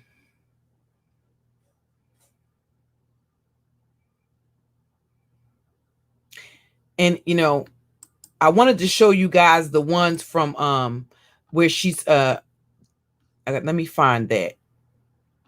I'm going to close out on that one. Let me show y'all this.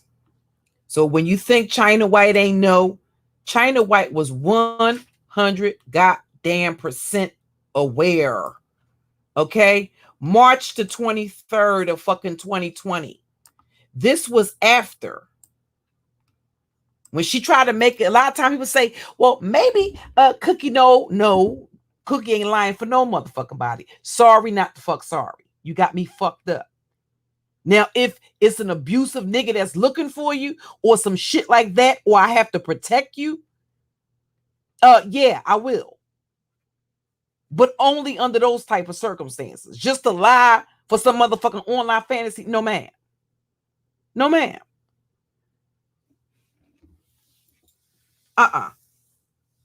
If a motherfucker trying to harm you in some way and I gotta hide you or protect you, yes, I would.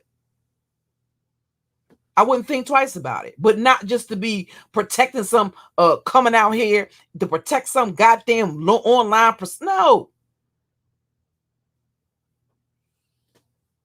There's a lot of times people be like, well, maybe she know. I did not know.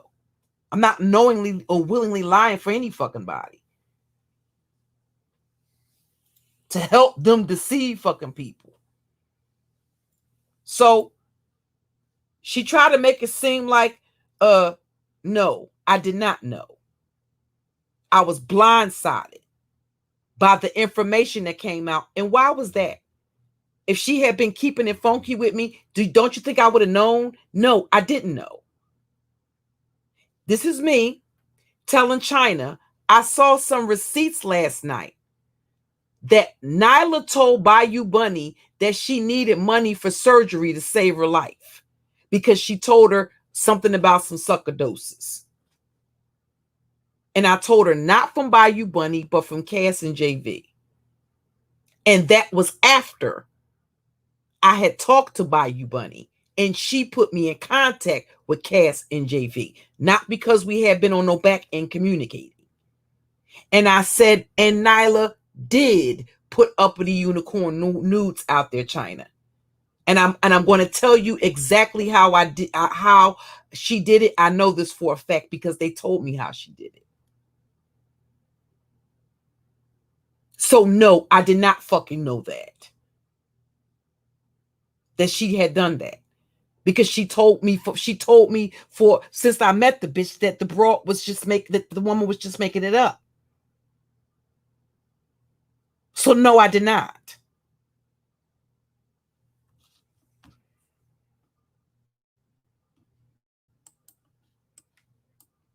Okay? And that's around the date. And as you can see at the bottom, this is how these broads do. This is actually Bayou Bunny's channel. And you might not be able to make that out, but that's what that is. And that's what these broads do. She's sending me the links to her channel.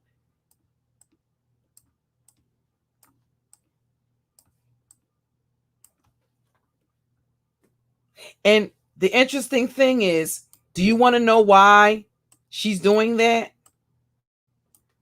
You want to know why she's sending me the links to Bayou's channel? Because she didn't know. Again, she's being manipulative because there's a time lapse in between that communication. You don't see any communication in between there. And again, if anything has been omitted, they have the other part of it. Don't let them tell you they can't show receipts because China White already gave all of our back basically. At this point in time, I had gone to Bayou Bunny's panel, that 8-hour stream that I told you I have where I have real life recorded. The beginning of that was on Bayou's panel after Mr. Fantastic put those said that they had court documents that there was a pending lawsuit where he disclosed the lawsuit that the Cast Life had against Nyla Says and Taz Exclusives, right? I had gone to Bayou's panel and basically squashed the issue with her. Nyla knew I was talking to Bayou. When I get to the audio recordings, you'll know that she was 100% aware. That's for the new people that didn't hear the previous audio. Nobody has ever heard all of the audio, right? But those that have know that she was 100% aware of the fact that I was going to talk to Bayou. The reason why I went to talk to Bayou was on her behalf. Because I was trying to find out if it was a way that they could resolve their issue privately. What Nyla wanted and what Nyla, what was going to make Nyla satisfied is if a person came out and all but said they lied, even if they didn't lie. Now, I'm not saying that was the case in that situation, but that was kind of like Nyla's attitude. So you don't have to take my word for anything. And they can flag all they want to, but at the end of the damn day, when it's said and done, the receipts are going to come out. And that's the reason why the bitch is trying to buy. She's trying to buy time. Okay? She's trying to buy time. Point blank, period. And that's just the gist of it. She wants to buy time.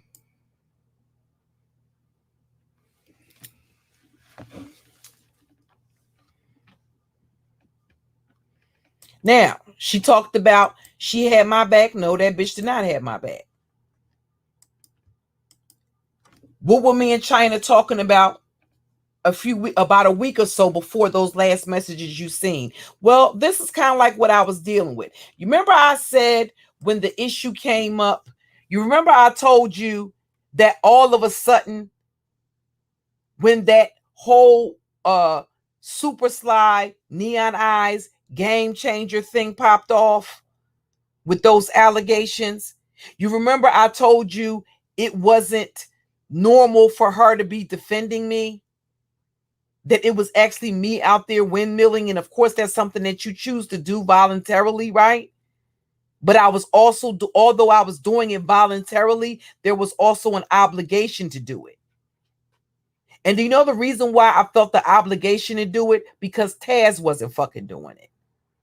He wasn't defending his fucking woman. He wasn't.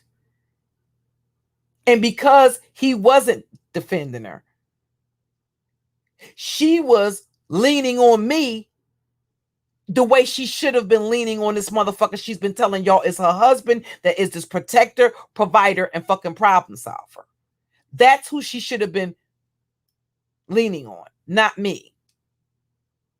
So while they've gotten up here again and make fun of me being single and try to, no, these bitches have full-grown whole niggas, 6'7" niggas laying right next to them and still don't have a goddamn motherfucker to defend them. They don't defend them, they don't provide for them, and they don't fucking problem solve for them. A part of the reason why they had to go as hard as they did is because they were so goddamn dependent on fucking YouTube, what they were getting from YouTube. Has anybody ever asked these people what they gave me financially? Nothing. I think between Taz and Nala, the entire time I've known them, since the summer of 2019, I got from them a total of less than $40, maybe $42. Point blank, period.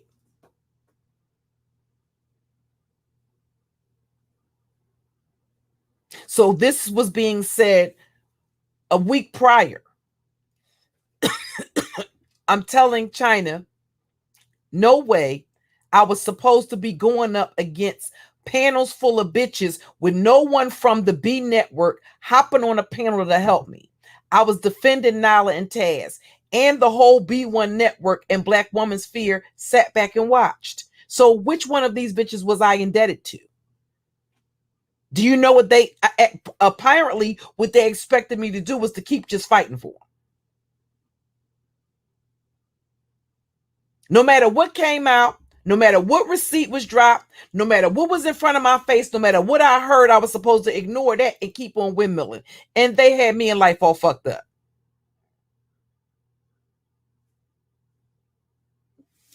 I haven't even gotten to the part where me and China are talking about how we're really grinding them up and talking about how full of shit they are. And clocking the fact that, y'all over there working on content, building your channel, and I'm supposed to be out here putting my freedom and my livelihood at risk. You got me fucked up.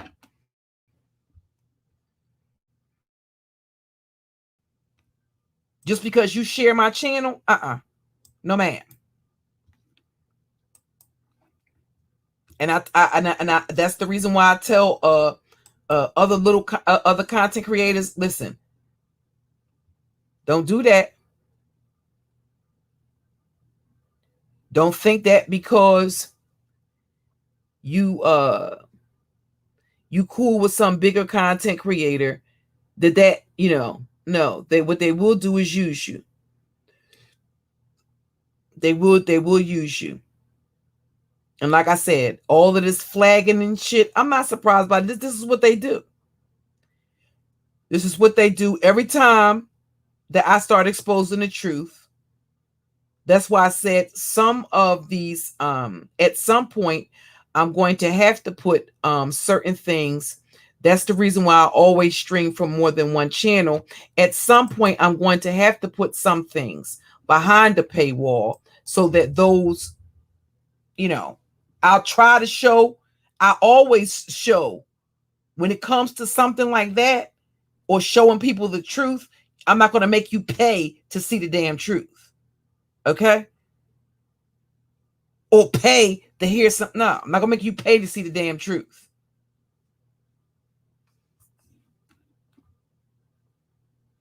Or make you pay to see some goddamn rebuttal. So you remember, now I've been bumping my gums. Remember I told y'all, you got to be careful when you get on panels. Do you know who is this, y'all? You remember I told you when I said that they were using Claudiva and I tried to warn her about it? That is actually Rex's living room. Now, clearly, you can see I did not take that picture.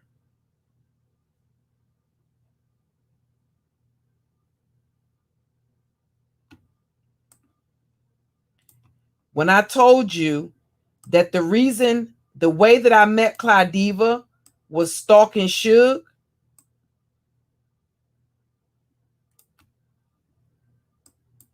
You see Rex on the panel.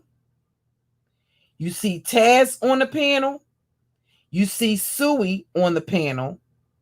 That's actually me on the panel. And that's Claudiva on the panel.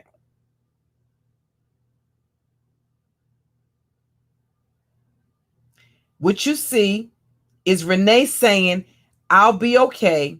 Y'all enjoy it. My loyalty is different. It's always going to be death before dishonor with me. So I'm not about to mediate before I.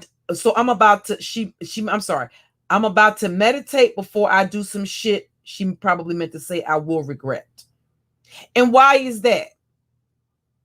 Because Claudiva wanted to hook up with Uncle Suge. And Uncle Suge clearly would have a problem with this panel. And why is that? Well, because Suey was on this panel accusing Suge of violating his child sexually.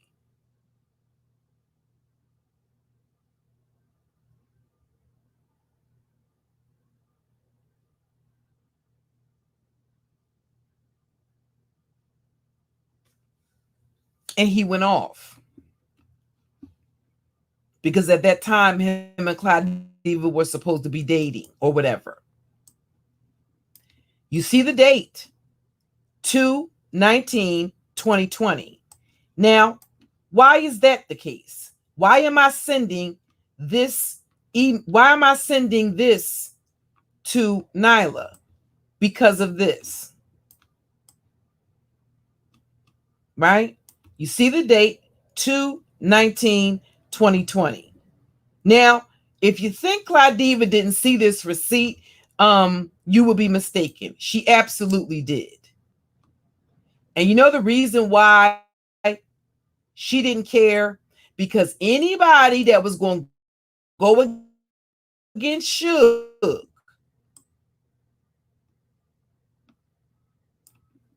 look at what the victim's advocate is saying.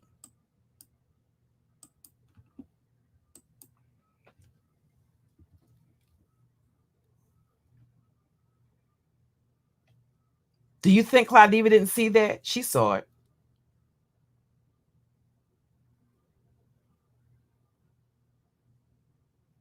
So the question would be, why did she turn around 3 months later and allow Nyla and Taz to come to her platform and put out the narrative that there was something sexual going on between me and Suge?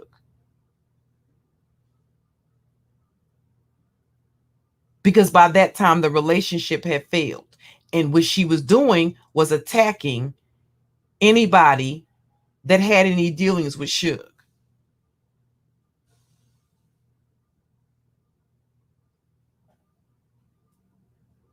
And because a lot of times these women make decisions, they make conscious decisions.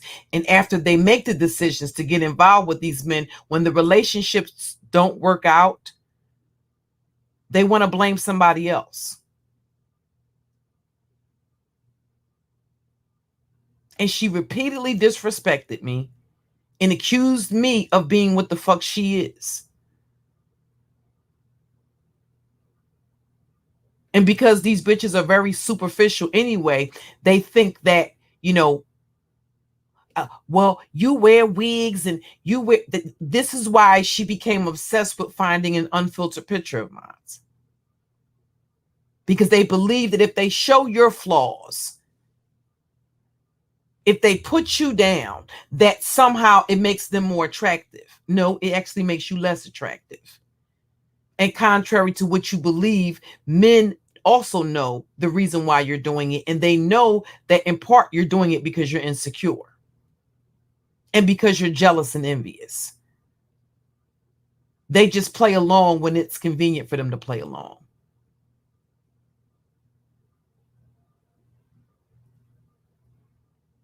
So no, she was never sympathetic about her plight.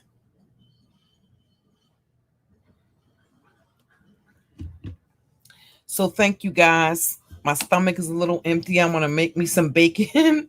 I got some beef bacon. I'm making some bacon and scramble me some eggs, eat some breakfast, and I'll probably take me a little nap. Now that I don't have to get up early, I don't have to get up as early because Kai is not here. And I told you, Ty took them. My daughter-in-law took them yesterday. Yesterday they went out yesterday, so he'll probably be back in a couple of days.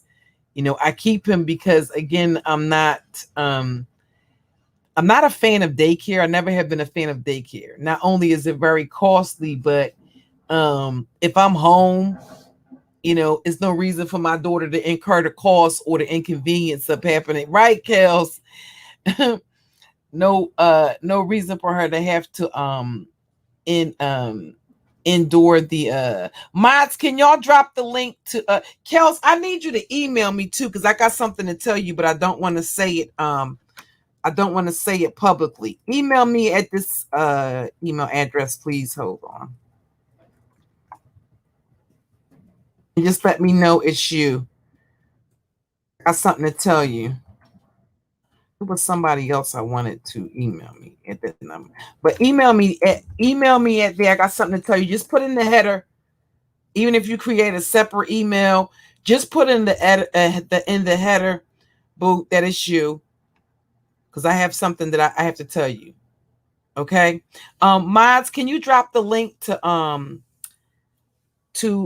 when I come back, I'll drop the link to Millennial Reigns, because I meant to do that as well, but I don't have their link handy.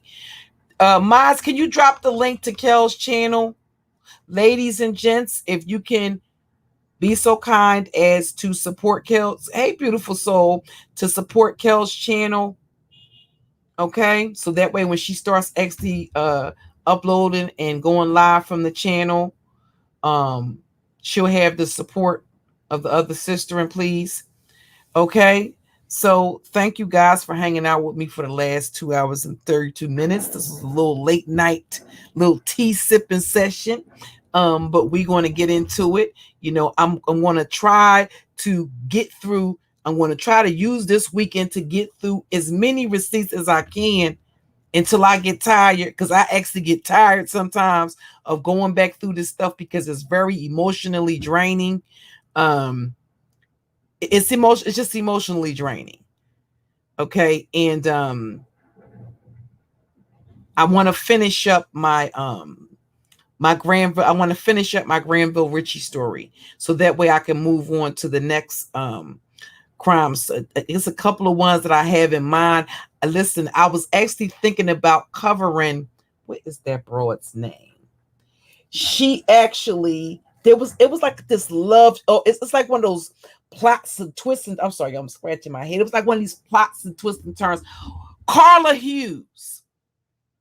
She actually, that's a juicy one, because that actually has, it's like a love triangle, and she actually murders this black chick. Now, mind you, this was an educated woman, worked at a school, and she got involved with, I think this dude was like a vice principal. No, he was actually a coach. So I want to mix it up. And I was thinking about covering that story next. It's actually on YouTube. Let me see. It's, if I'm not mistaken, this is how you spell her name. And that was one of the stories I was considering doing next, because that's juicy, honey. Okay. So you all enjoy the rest of your morning, and I'll catch up with you guys a little bit later on today. Happy Saturday, everybody. Peace.